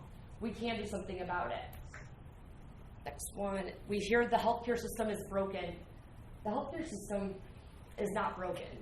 It's working the exact way that the big guys want it to work. The more convoluted, the more complicated, the messier it is, the less that we ask questions. The less that we know, that we're empowered to make decisions ourselves. So Kate, is it Kate? Yeah. Okay, so Kate, when you were saying, we have the POS2 network, and Chuck, we're just as complicated at some of these things. But some of these things are so complicated that when we go into a doctor and we say, hey, how much is a knee surgery? They'll go in, hey, you'll have to call your insurance company. You call your insurance company and they say, well, you'll have to ask the doctor. So you get this. So I always equate it to, if I go into a restaurant and I just see a menu and it says steak, and you're like, well, how much is the steak? Well, you have to call your credit card company. You never hear that. So why is it that healthcare works that way? It's the only way that we buy the way that we buy, and we have to start to figure out a way to simplify it. And I'm sitting up here today saying all of this, and I'm telling you that we have to get stronger together, and it takes long. It takes a while to sort of peel back that onion and start to simplify some of those things. So while we are still working on that, we're 3 years in, we have started to make some of those adjustments, and I want to go into some of that. So the healthcare, it's too complex, it needs to be simplified. We have this vision, and we want to be able to go in and say, and not just for the employees, but for the school districts too. If we go in, it's like almost like a menu. When you go in, you say, okay, what is my knee surgery? What is the quality of the care that you're getting? Because a lot of times, it's not just which is the cheapest, but it's also there's not a fair correlation between the price of healthcare and the quality. And so figuring that out as well is going to be critical for your employees. We have to be part of that solution. So when we say we have to start to ask questions, we have to start to demand changes, that's what we have to do. Our voice, I always say this, and when we're scattered all over and you have one school district that comes and says, hey, Mayo Clinic or one of the providers out here, we need you guys to do X, Y, and Z. You're not as strong as when you're all together and you have that united voice. So it's the one thing, and ASBIC has that as well, where when you guys come together, you guys have more of a voice. You have more of a seat at the table. So some of the things that we've already started. When we talk about the complexities of healthcare, all of the things that are hidden inside of healthcare will make you sick. we still see things that, and we're in it every day, that our jaws are dropped on some of those things that we start to see. So when we talk about the no hidden costs, no commissions, that is part of it. So when we say, if you get a 25% increase, or you get an 8% increase, or you get a 2% increase, if somebody's making a 2% commission on it by not getting your rate back down, their income just went up when you're paying 25% more. Doesn't seem like you're sitting at the same seat or same side of the table when it comes to being independent. So one of the things that we said, we want to be completely fair to independent parties. Anybody that works with Kairos has a fee structure that's announced, and it's put right in front of the districts, and it's a separate contract between the district and the provider, and the consultant. So, for example, we do not pay any broker commissions, and like I said, if you guys get an increase, we don't want there to be an increase in the amount that a consultant is making, especially if you guys aren't aware of that. So we have no problem with people working with consultants. It's just a separate contract that you guys do with the consultant. But that is also not made for very many friends for me. When you don't put that in there, you don't put a 2%, 3%, 4% commission, they're not very happy about it. But we believe that in true transparency, every line item in Kairos needs to be spelled out. Oh, no, sorry. One more. So for customer service, this is one of the things that we really pride ourselves on, because things are complex for the district employees, for the employees let me back up. For HR staff, I always say district staff as an HR staff, but then we also have your employees as well. So when we say we have two different customer service tracks, we have one that's specifically for the HR. Every one of your open enrollment meetings, we have all of your materials ready. We presented every single one of them. If you have 2 locations, if you have 15 locations, we're at every single one of those. We are doing the corporate administration. We help with, I know I don't do you guys enough service on some of these things. They're always like, you have no idea everything that we do. Yeah, so online enrollment. So everything, if you're having any troubles with or any problems with that, our customer service is there. We also do that as far as the employees go too. So for your employees, if they're having trouble understanding, if they speak Spanish, if they need help with figuring out their login, we lost our card. Hey, I have an EOB and I don't understand it. Hey, is this doctor said he was in the network? He's not in the network, is he? I try to call Blue Cross Blue Shield. Let us help fight that fight for them. Let us help them. Sorry, one more. Education is huge, especially as we start to make these changes. As we make changes, a lot of employees, they don't want to make changes. It scares them. Change is scary, especially when it comes to health insurance. When I always say that I'm the biggest buzzkill at a party, especially when I say I work with healthcare, the healthcare insurance, healthcare industry. But we can't change it if we're not in it. And when we talk to some of these employees, they're starved to be educated because they don't know.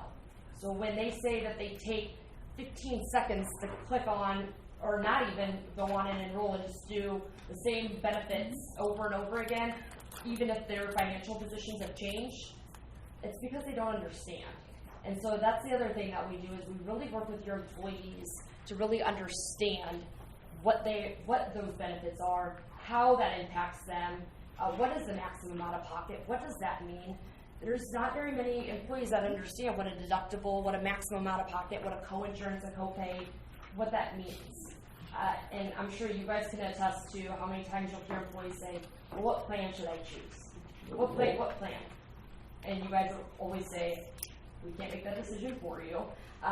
But what we do is we do have tools that if your employees want to go on and say, hey, which makes the most sense for me, they'll ask a series of questions. How many times are you going to the doctor?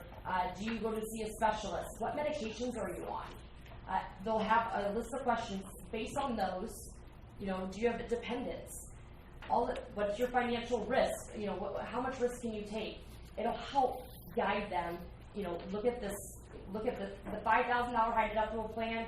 That's not feasible for you. look at the copay plan, look at the core plan. And a lot of the stuff is educating them on what a high deductible health plan is. Hey, let's do some of the math. I always say do the math. You know, if you have a high deductible health plan, but the district is paying $1,000 into an HSA, $500 into an HSA, does it make sense to pay the monthly premiums if you go to the doctor twice a year? So really helping employees understand that, because they don't, and they really are starved to be empowered. And we say, I can sit here and tell you all day long, you know, here's what it is, but if we empower our employees on how insurance works, and it's harder than it's hard, because we give them a packet this big once a year, and we say go, and that's not empowerment. So ongoing education is critical for Kairos going forward, and that's something that we've really hit hard on over the past years, educating employees, not just our HR staff, because that's a lot of times it's a 15-to-1 ratio if you're lucky, you know. So we really do try to educate through videos and through workshops, and during open enrollment period, going and sitting with them and walking them through that. That's something that we haven't seen as far as like the level of customer service at the employee level. One more on the slide. I'm sorry. I knew as soon as I looked at it. So one of the other things too is the pharmacy. And sorry, I'm trying to stay here, but I don't want to turn my back on you. For pharmacy, we hear about the big bad pharma a lot on the news, and we hear about Congress, if they're lobbying for some of the insurance companies. Then you have the insurance companies that are complaining, and then I'm convinced that they all sit in the back alley and laugh together because they all blame each other. We don't understand it. We don't know what's going on behind closed doors, but they're all part of that system. They're all part of that system, and guess who loses? The employees.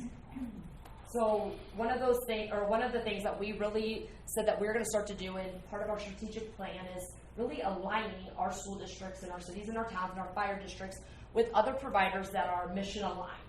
When I say mission aligned, I'm saying like, hey, we need to stop being complex. How do we simplify it? Do you understand what how pooling works for school districts?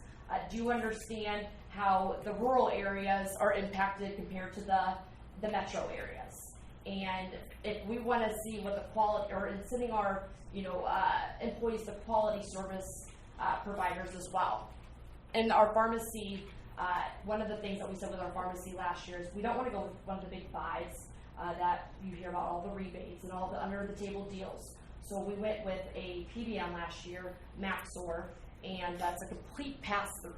So for pharmacy, when we talk about rebates, there's zero rebates. We don't keep any of the rebates for or Maxor won't keep any of the rebates. They're putting it right back into that pool. Now we can't. I'm sorry. Okay, so did I put it? If I go to the next one? Okay. So for our medical, and I'm probably going to end up calling these two are way more of a specialist as far as the nitty-gritty as on the health plans go. But for our medical insurance, we do use the Blue Cross Blue Shield network. We do have access to the national network. So if you do go outside of the state of Arizona, and we do have the Blue Card access. So as long as they are a Blue Cross Blue Shield provider, or they are contracted with Blue Cross Blue Shield, you have access to that as an end network. We have 5 plan design options, 3 high deductible health plans, 2 PPO plans. The districts can choose 1. They can choose all 5. That's the district decision. So we don't require a certain amount. We don't require participation in different the different plans. The districts can choose which ones that they provide. Oh, I'm sorry. Sorry. Did you say? Pardon me. Go ahead. Oh no. Okay. So you sure? Mm-hmm. Okay. So for the other providers, or so service providers, I didn't change the heading on this one. So these are all of our offerings for Kairos. We are also very flexible as far as If you guys want to offer medical and pharmacy only through Kairos, that's okay. But we do offer other ancillary benefits. We say a la carte. So if you decide that you want to keep dental, vision separate, that's okay. If you want to look at the options that we offer through Kairos, we'd love for that to be as well. So for dental, we use the Delta Dental Network. And I do have in the packets, there's little highlights that summarize what the main, or I guess that'll give you the gist of each of those offerings. For vision, we use the VSP network. Life and AD&D is MetLife. We do use EAP preferred for our EAP services. Short-term disability is also through MetLife. We have prepaid legal programs, so some of these are voluntary. Some of our districts offer this, and some of them do not. But we do also have the prepaid legal, pet insurance. Doug, you hear Yep. That was just for you, Doug. We have worksite benefits, and then we also have the identity theft protection as well for our. So Tara, what you're saying then is, for instance, now we have ASBATE for our health insurance. Correct. We have Emeritus. We have our Vision Direct. So you're saying that, if I'm understanding you correctly, that we could do the same. This trust could do the same kind of arrangement. So if they chose Kairos for the health insurance, they could still choose elsewhere for the vision and dental. Yes. Am I understanding that correctly? Yes. Thank you. Yeah, because you realize there's like a problem with Delta Dental right now in the state, because they sent out a letter to all of their dentists cutting all of their fees, and so For cutting all of their fees. cutting all the dental fees. I know there's a big revolt going on in with the dentists in our town over Delta Dental. The cutting of the fees from Delta Dental. So Okay. yeah. I'm not sure on that one, but yes, so we are self-insured for Delta Dental. We're using their network. So just like for Blue Cross Blue Shield, we're using their network. Right. But their network, they're cutting their fees, and so. So you're saying like they're discount, like they're determined now. Like a lot of the dentists in our town now are going to stop participating in Delta Dental because of the cutting of the fees. We haven't heard that, but we can certainly check it. Yeah. Yeah. I know it to be true. Okay. I've seen some of the letters that they're writing because they are, they're requiring like all of the new regulations for disposing of amalgam, and now every physician has all the new regulations for writing drugs for any kind of Schedule II drugs with a monthly fee that goes with it. So all the expenses are going up for dentists, for physicians. So no one wants their fees cut. So, that's a problem. I haven't heard that, but I do know that Delta Dental is changing a lot of their premier network dentists into the PPO, which is a lower contracted rate. So I don't know if that is maybe what you're describing, that they're moving from premier to PPO, but it's definitely something that we could look at. Yeah. Thank you. Both would be in network though, if it is PPO. Right.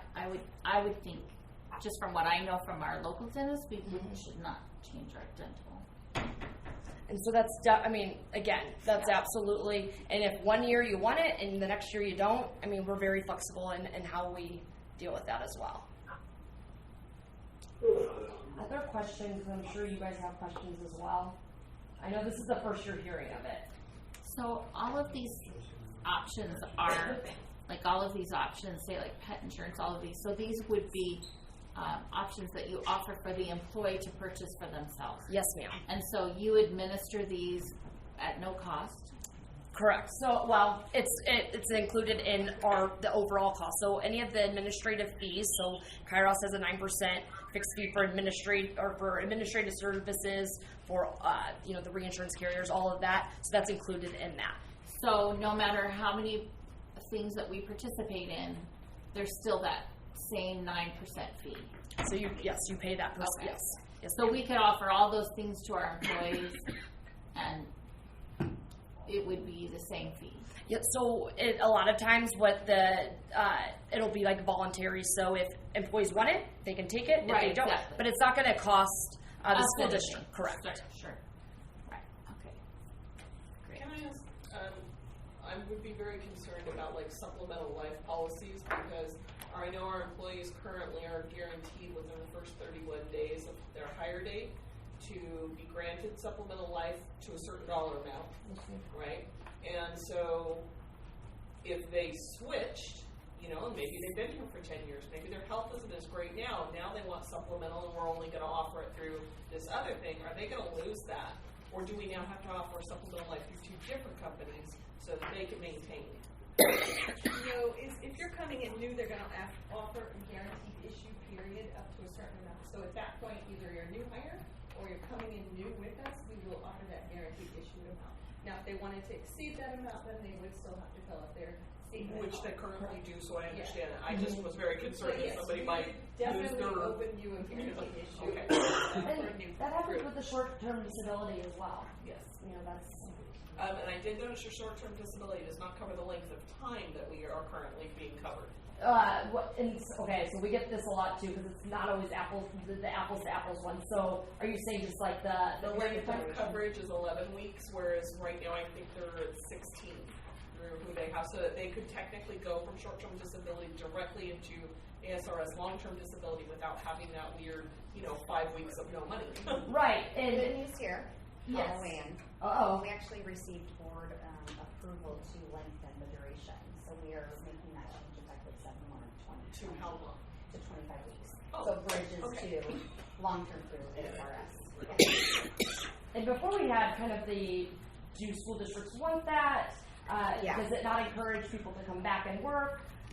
So there was that debate going back and forth, but they went ahead and approved that. Okay, thank you. Yes. Yes, sir. I had a little trouble hearing all of the answer to Michelle's question. Were you saying that the employees who have been here for a while, who have life insurance or long-term disability insurance that or short-term, I'm sorry, if somebody's health has changed, that they're still guaranteed the same amount they're on now, that nothing is, the new employees will have a questionnaire. But the existing employees, if they want to retain the same amount of coverage, that will be built in, and there will be. As long as they can show that credible, or as long as they can show, It's not the same. This is why I like her answer. There is a guaranteed issue period for you coming in new. However, if they're at 280,000, they're not going to retain that. It's only 150,000 that they're guaranteed for. Anything over and above that, they would have to fill out the health form. So you're not grandfathering anybody that's above that guaranteed issue amount? Correct. No. And then with respect to the short-term disability coming in, we would want to just ensure that they had short-term disability coverage in effect today. Mhm. Otherwise, they would be subject to pre-existing conditions. right, so they can just show that And that's credibility. pretty different.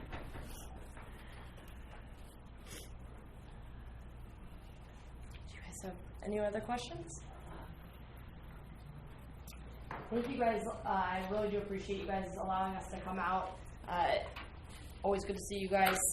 If you guys, as soon as we walk out, there ends up being a lot more questions. So if you guys want to shoot me an email, there are cards in there. Or if you want to give me a call, it keeps me from doing paperwork. So please give me a call. I have a question for you. Yes, ma'am. So how soon would we be able to get rates? So we would want the latest claim data through January, and then we would be able to give you something more than an illustrative quote. Okay. And is there still only going to be the one co-pay plan offered? It's either co-pay or it's you meet a deductible before you see a doctor? Yes, ma'am. Okay. And then the three, if you guys decide. So you offer all 5 of these for the same rate? So No. So they're we going to. We pick 3. No, I'm sorry. Let me back up. There are going to be different rates for each of those plans. So the ones that are less rich are going to be lower cost. Oh, sure. But I mean, as far as the plans that we offer our employees. Yes, ma'am. So if you want to offer one, you can just offer one, and then we have districts that offer all 5. Okay. But your administrative fee is the same no matter how many Yes, you offer? ma'am. It's not going to go up. So you can offer all 5 of these plans? Yes, ma'am. And all of these supplemental things and... Yes, okay. ma'am. All right. Tara, do you have a TSA plan as well? I know that was one of the things we talked about. You have a Oh, the TSA? 403B? No, ma'am. So we do have I know, do you guys currently use the teacher's pension right now? Yes. No, so that is just completely separate than anything that Kairos provides under the 403B. Okay, thank you. Yes, ma'am. Did you have a question? Oh. Oh, I was just going to add, I think there was a question about, sorry, Chuck, maybe you mentioned it, Yes. the enrollment portal. Part of the offering that we provide does include access to an online enrollment tool that your employees could use, and we basically configure that for you on your behalf based upon the plan selections and the ancillary benefits, and then employees can enroll. We also provide staff to help them through that process, so that they understand, because obviously that's a little bit of a change for people if you're using paper enrollment today, whatever the case may be. So that's all included as well. So that way, if they wanted any of these extra benefits, that would be something they could enroll in on the portal and not through our benefits people. So there are times when the HR staff will say, we'll have... They don't want to be doing pet insurance and, yeah. But we're still going to be doing the deductions for it. We got to pay deductions Yeah. in. Yeah. Is there a way to put things in one time? Yes. I spent as 4 long as hours this morning just doing things 5 times. So if it's offered through, if it's a benefit offering that we provide, then it's going to be contained in that enrollment platform. And there's also some payroll deduction reporting that we can provide as well, that would give you the information on employees, what they've elected, what their deductions are, et cetera. How do and maybe I'm just not seeing it where it's not here, how do the rates look compared to spouse or one person and then a family? So typically what we have is a 4-tier structure. So if you're employee only, then we have the employee plus child, the employee plus children, or I'm sorry, for most of you, employee plus child. So employee plus spouse, employee plus children, and then the family. So when we break it up into those 4 tiers, or when you see, do you guys have 3 tiers today, or how do you guys have that? Yeah, 3 tiers. 3 tiers. So a lot of times if you're a family plus child, it ends up being more expensive because it's subsidizing in a way. So what typically do those run though? Like if you're an employee with a spouse and your children? Typically, because I have a teacher at our store right now that's going to leave our district because we can't provide affordable health care for her children. So the relativities. Yeah. I don't have that right off the top of our head, but we could share some information. Because right now it's what, $1,600 or $1,300 a month? And so it's going to be. So the 4-tier structure, regardless if you stayed with ASBATE or if you were with the Kairos plan, that's going to impact that. So it's not just like if you come with a Kairos I want to be completely honest with that part. So if you guys did a 4-tier plan, that's going to change based on the relativities as well, just based on where you are now. On what the actual dollar amount is going to be dependent on what the claims number is. So really, when I think you had asked about how does the reserve piece work. Think about it, or think of it in terms of all of the school districts are coming together to create their own insurance company, and so you guys have all poured in, based on employees paying in, and then also the school districts are helping into this little pot, and then all the providers are saying, hey, we need our $10, we need our $1 million, we need our. And out of that is how it's getting paid. So when we say we have money in the reserves, that's for some of those claims that are going over, above and beyond what the contributions have been for that year. So that's how those reserves work. When we say that we need enough to cover those claims and then some for the administrative expenses. So it's going to be the overall number that we need is going to be however much we need to cover Colorado River and Bullhead City, and then also to administer that little insurance company that you guys own. So I know it's a crappy way to answer it, but it's going to depend on the January numbers. So how many, are you guys looking at 1 year of claims? No. We look at the last 2 years. But what we also do is we look at the last 2 years and then we look at, hey, this is no longer on, that's no longer going to be an ongoing claim, we throw that out. So if there are things that, are the shock value, are the shocker claims, those we don't anticipate are going to continue every single time as ongoing. So the good news is that you guys look a lot better than, claims-wise as you compared to the past. It's still not great, but a lot of that is not the fault of the district employees either. A lot of it is because you guys don't have access to a lot of the providers that are giving you better discounts, and then also just it's a little bit of a monopoly sometimes. When you don't have the providers here, you go and you're paying more, getting more out of service, so if they charge you more, your rates go up. I mean, it's tough to work here. I hope that I'm standing, and I'm sitting here saying that 3 years in, I'm not standing here today saying that we've solved all of this, but I hope I come back and you guys are part of our program and we're sitting here in 3 more years and saying, look at how much progress that we've made. That's the only reason that we've started Kairos, is because of these conversations where we're talking about, we get a 60% discount here, we get a 70% discount here, but 60% of what? 70% of what? It's things I can't sit here and say that we've solved yet, but we're really working hard at it.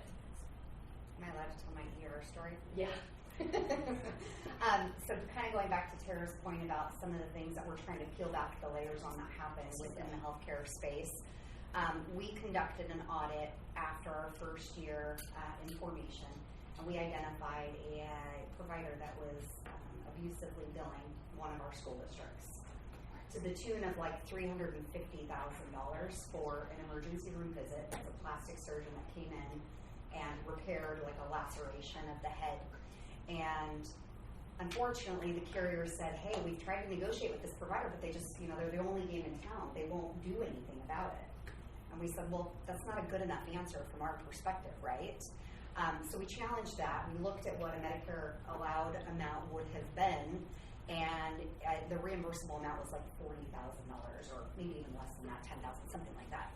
We were able to reach out on behalf of the district and get them $290,000 back to their bottom line as a self-insured plan. So it's things like that where we're really trying to impact, advocate, and help public entities to try to tackle this problem. Who are some of your clients in Mojave County or in our country? It's in the packet. Oh, okay. So we work with Tohoka, we work with Cayman. Yes, those are the two Mojave. Okay, thank you. Does anyone else have any questions? Yes. I do. Do you guys provide like the biometric screening that we have done, the mobile mammography, those kind of benefits? Would we receive those as well? Yes. Free of flu shots, all of that stuff? Yes.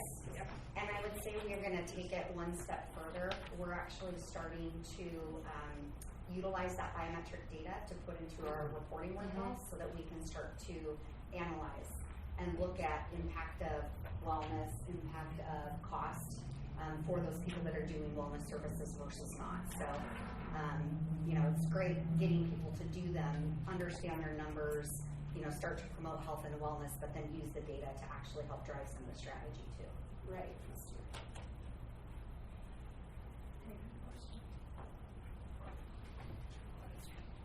Dave, did you have any questions? I do.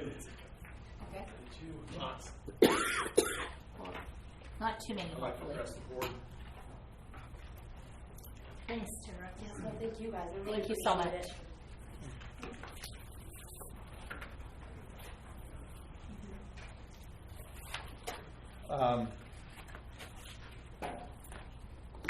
I saw in your presentation that you use a PBM Netcore. Maxor. I'm sorry, Maxor. Do you know what discount is for name brand drugs and generic drugs? Not off the top of my head. We could get that information though. Okay. Because if it's average wholesale price minus. I'd like to see that. Because that impacts, drugs right now are absolutely off the charts. There's a drug out now that's $240,000 a pop. So there's lots of things going on, and I read daily about all the drugs that are coming out and the things that are happening and impacting healthcare plans. Absolutely, we can definitely get you that information. It's a schedule based upon retail. And I also, thank you. I also heard that you have. So where do the rebates go from the drug manufacturer? They come back to the plan, to the pool. Okay. All right. Chuck, did they come back to the pool? Everything comes back. You have the same services that they were talking about with regard to integrating the exams and et cetera into your database? Sure, absolutely. Okay. Do you know what the average PBM increase has been, costs? The inflation rate at the PBM level? Yes. Well, I know what the industry is. No, what yours is? Ours is, we actually made the change to the new PBM effective July 1st of 2019. Okay. So we're in the process of doing a 6-month assessment, correct? We don't know that yet. Okay. Correct. All right. You use a 4-tier structure. Correct? CRAHBT uses a 3-tier structure. They can do 4, but just so you know, if you do a 4, the family rate just went through the ceiling. Because it impacts the family rate. What, I understand. It's already. I know, I paid it. I understand, but it's going to go up. Just understand that it's going to go up. If we get a quote for a 4-tier rate here, and we get a quote for a 4-tier rate here, the family rate's going to go up. Well, that's Just so you understand. But the employee child rate will go But the down. employee child rate will go down, which is good. It will not impact the single employee rate at all. Did you have a question, Dave? I'm asking these questions on behalf of the trust. We need to know this stuff because I don't think those questions have been asked yet. Maybe I'm wrong. What carrier do you use on your self-funded plan for the aggregate and the specific? We don't have an aggregate policy. We have a specific policy. The retention level is $500,000, and we use Blue Cross Blue Shield of Arizona. Okay. All right. Again, Blue Cross Blue Shield is the reinsurance carrier, and their internal stop loss is $500,000. CRAHBT's a little lower than that. Okay. Let's see. Who are the trustees for Kairos? Yep.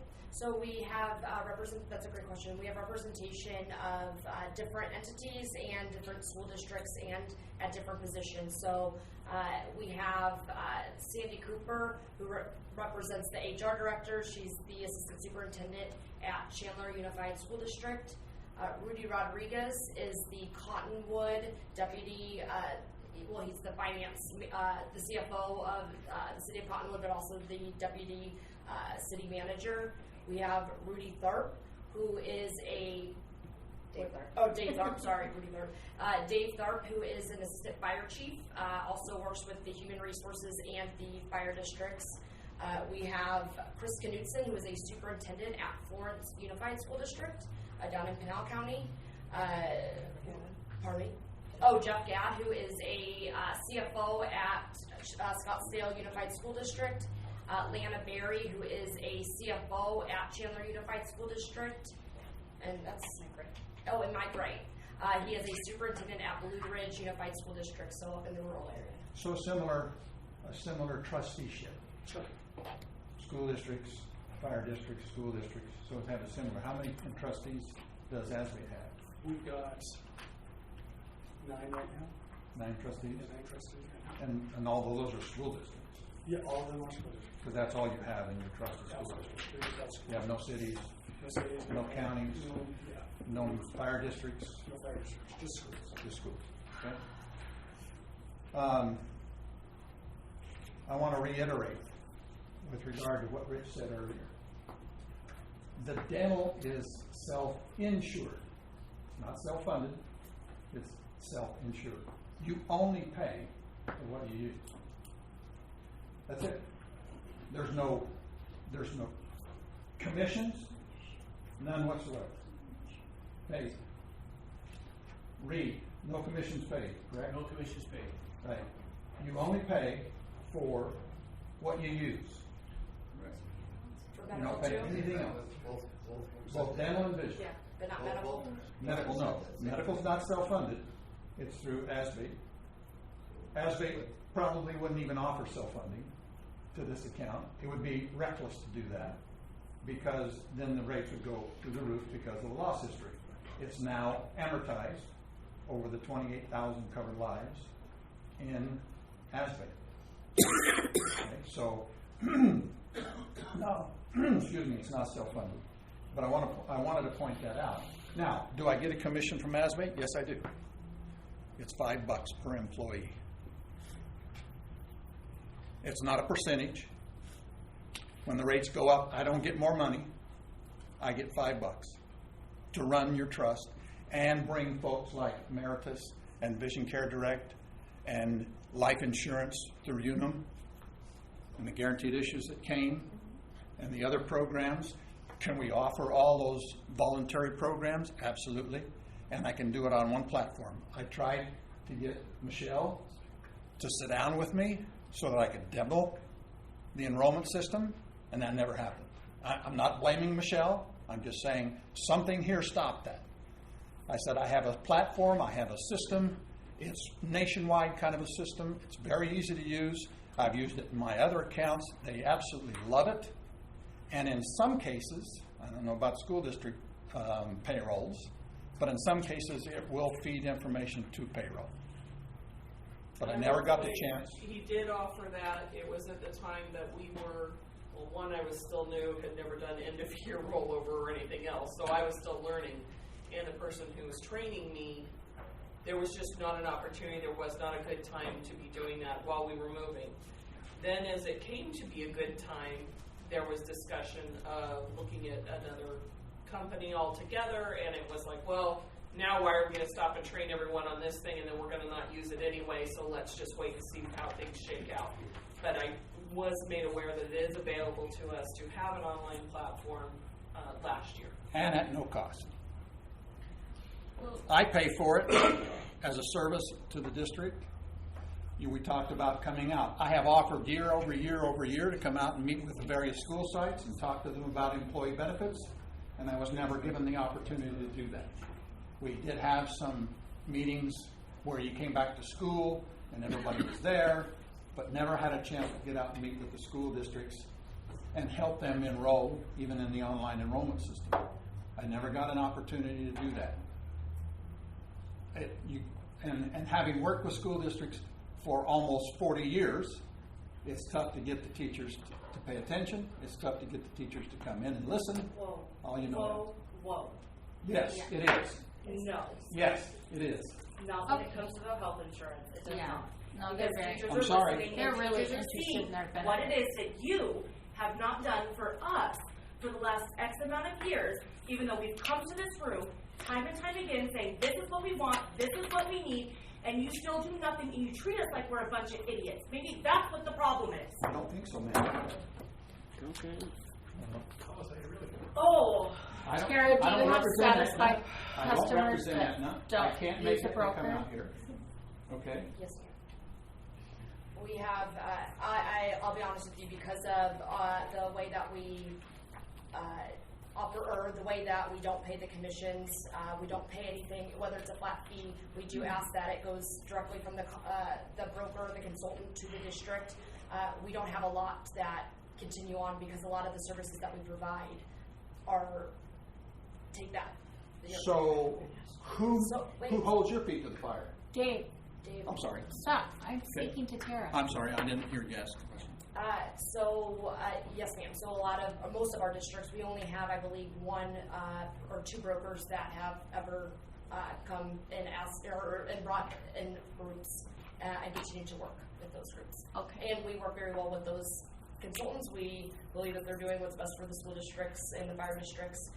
We have no problem with that. We just question when things are not, they don't seem as independent as you guys kind of see here. Okay. Okay. premise not wrong, I mean, we're still And waiting Chuck, for how about you? a rate proposal. Yes, ma'am. So we've had some illustrative numbers. Typically, if January is a better claims month, we're going to try to use, because the way that the underwriting works is the more or the further out that we give a quote, we have to build in a certain amount for, it's almost like a risk corridor. So if we can get closer to, we have less margin for risk, and so we're able to try to come down as much as possible on that. But since you guys are using Blue Cross Blue Shield, doesn't that automatically tell us they're going to be far higher rates because they've already told us their Blue Cross Blue Shield is too expensive? I'm not sure I would agree with that. Blue Cross and Blue Shield is a great network. It really is. It's one of the strongest networks in the state of Arizona. No question about it. But they're not as good in rural communities as they are in Phoenix and or Tucson. No question about that either, because you have more negotiating power because you have more providers in those particular areas. So that's actually a good thing I agree with you on. So when you talk about the metro areas, you are going to have lower costs. It's just, that is the way that it is as far as if you take the Chandler Unified School District, or even Pinal County. So if we took Florence School District and Kingman, those are about the same size. And you took your Pinal County and you put it in Kingman, and you took the Kingman and you put it in Pinal County, same population, and the cost would be less. Yeah, Florence is 20 minutes away from Right, everything. exactly. But one of the things that we did when we started Kairos is we said, and it's different than, so if you look at the Alliance, which is our workman's comp pool, the risks are a lot different. When you talk about a kindergarten teacher, it's a lot less of a risk for workman's comp than your firefighter, right? So you can't do those risks, or you can't pool those together. But for health insurance, it makes sense to bring in the community, because if we have Kingman and you have Topak and you have Colorado River and Bullhead City and Mojave County, and then all of the cities as well, then you get to go to those doctors and you can start to negotiate. And you can say, look at, we're bringing you all in together, and look at all the employees. And we start to negotiate some of those prices and get those back down. But when we have you guys all spread out, we don't have that kind of power, or we don't have that negotiation power, because school districts don't have that negotiation power yet. But that's the reason that we want to bring you guys together to have that. Pool, saying you pool firefighters, is that not true? So we have all of you guys, or everybody is, and we have two different areas, but yes, all of the cities, towns, fire districts are in that same shared risk. So your natural risk pool is going to be higher, because you're pulling the higher risk pool people into it. No. So that's what's different about the workman's comp stuff, is that the different, if you have a fire district, it's going to be a lot higher of risk. That's why we would bring them into the alliance. Well, the same with that's what I'm saying with the healthcare. You're still underwriters going to look at you're going to higher risk pool here. So is that going to be based on the pool rate? Is it where you get your pool rate? So that's a good question. So when we bring in, and that's why when we individually underwrite coming in. So you guys if you guys joined Kairos, you would be paying more than Florence, and that's because it's costing more to insure this school district than it is in Florence. However, once you're in that pool, you get the luxury of having that increase with the pool. So what we do is we say, hey, for the first 2 years that you're in that pool, you're going to have the same increase as the rest of the pool. So our first year, there was a 3% increase, and that was when we said, I'm sorry, CRAHBT, or sorry, was it CRAHBT at the time? Mm-hmm. Okay, because the acronyms keep changing on me. When you guys were running at 143%, we did say, like, hey, that's too high of a risk to take on for the rest of the pool. We have to decline a quote on that. And if we would have given you guys the rates, it wouldn't have been an attractive number for you guys anyway at that time. But if you guys were inside of our pool, it would have been 3% 2 years ago, 5% last year. Definitely below medical trend. Now, what we don't say is, you guys are having a terrible year, you guys are going to get a 20%, this group over here, they're going to get a 2%. That's not cool. That's really trying to keep you. Now, let's say in 2 years, so we keep you guys in for 2 years. In 2 years, what we do go back and say is, hey, are you running at a 30% loss ratio where you're paying way too much because you had really bad experiences coming in, and you don't have that $1 million claim anymore, now it's only $200,000, then your rates can come down. If you are running at a 250% loss ratio for 5 years or 2 years in a row, we're going to say, hey, we have to stair step you a little bit because we have to bring in enough to pay out those claims. But what we do is we say, you're not going to go above 3% more than what the pool is. You're not going to go below the 3%. So sometimes you're going to help your neighbor's Kingman out, and Kingman's going to help you out sometimes. That's what pooling is all about. It's the philosophy. It's a long-term strategy on that. Chuck? I hope that answers that. Do you have satisfied clients too who don't use a broker? We have clients that have been with us quite a while that have not utilized a broker. Typically, those are smaller groups that we help to manage, and they manage themselves as well. When they're larger, we actually work with all the brokers in Arizona to make sure that they are represented well. So we have a little bit different relationship. You know, we don't mind working with the brokers. Brokers, again, are there to hold everybody to the fire, I guess, when you look at it. And it's been a relationship that we've had since the beginning. Is we've always worked with brokers. But we have, I would say 2/3 of our groups are small enough to where they don't feel the need to pay a broker. There might be 25 employees, maybe 50 employees. You know, so they're a lot smaller than your population. Okay. Okay. I have All a right. question for you. What likelihood is there more people in our area would come on board with you? That, I'm just wondering, and because you said that helps offset some of the cost or helps increase the doctor participation. So when I say that it helps increase the doctor participation, so Blue Cross Blue Shield is has the largest network right now. What I'm saying is if we can get a higher population here, then we can really start to negotiate as a community more. Anybody that's getting quotes right now, we'd love to have them. Right now with the with Mojave County, I don't know if we have any other ones in the pipeline at this point. It's really early because they haven't gotten their renewal packages yet. I don't really know very many people here that don't take Blue Cross Blue Shield. It's a very it's expensive. It's very well accepted in the medical community here. Is it a fact that you don't negotiate the reimbursement for the doctors? Yes, and that's correct. Yes, and that's where we'd love to get to that point where we can, or that we can set what that rate looks like. So going in, as a school district what you're paying for, what an employee you're paying for. So you would jettison, say, Blue Cross and Blue Shield and go direct to the provider? I'm saying that we would love to work with Blue Cross Blue Shield to do that. Denser population. Okay. Remember, when we hear there's nothing that you can do about it, we don't accept that extra. Okay. Do we have any discussion? Agree. Okay. Future items for discussion. We need the rates. Yes. So after you get the January claims. We will have rates 3/1. 3/1. So, but as soon as I get January claims, I will get them to you so you can get them to them. Thank you, my email. Yeah, I know. Okay, great. May I say something more? Yes. Todd and I have been working on this, as both of you know. Todd and I have been working on this for months now. And we both appreciate the fact that you both work with us, talk with us, and clearly are willing to talk to each other, and we really appreciate that kind of collaboration.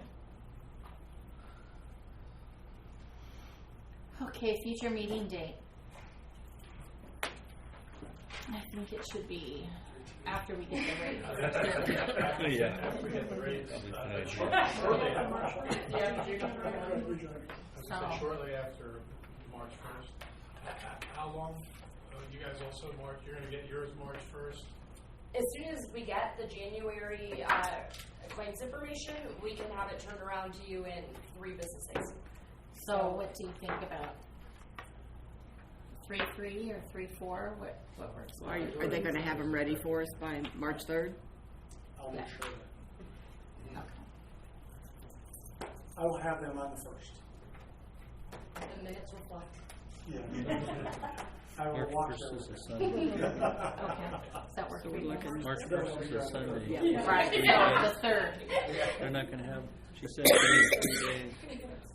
No, they'll have them ready by March 1st, so the 3rd would be adequate for I you mean, as well? truly, is that going to give you enough time to get? We'll have yours to you February. Well, I mean, if we get the Yeah, claims, they'll have them done before. So. Okay. Oh, okay. Okay, so does that work for everyone? Because we need to be sure we have a quorum that day. So March 3rd, Tuesday, March 3rd. I better look at my calendar. Oh, what do I cancel? Okay. 4 o'clock, work for everyone? Yes. Okay. All right, great. Do I have a motion to adjourn the meeting? So moved. Do I have a second? Second. All those in favor?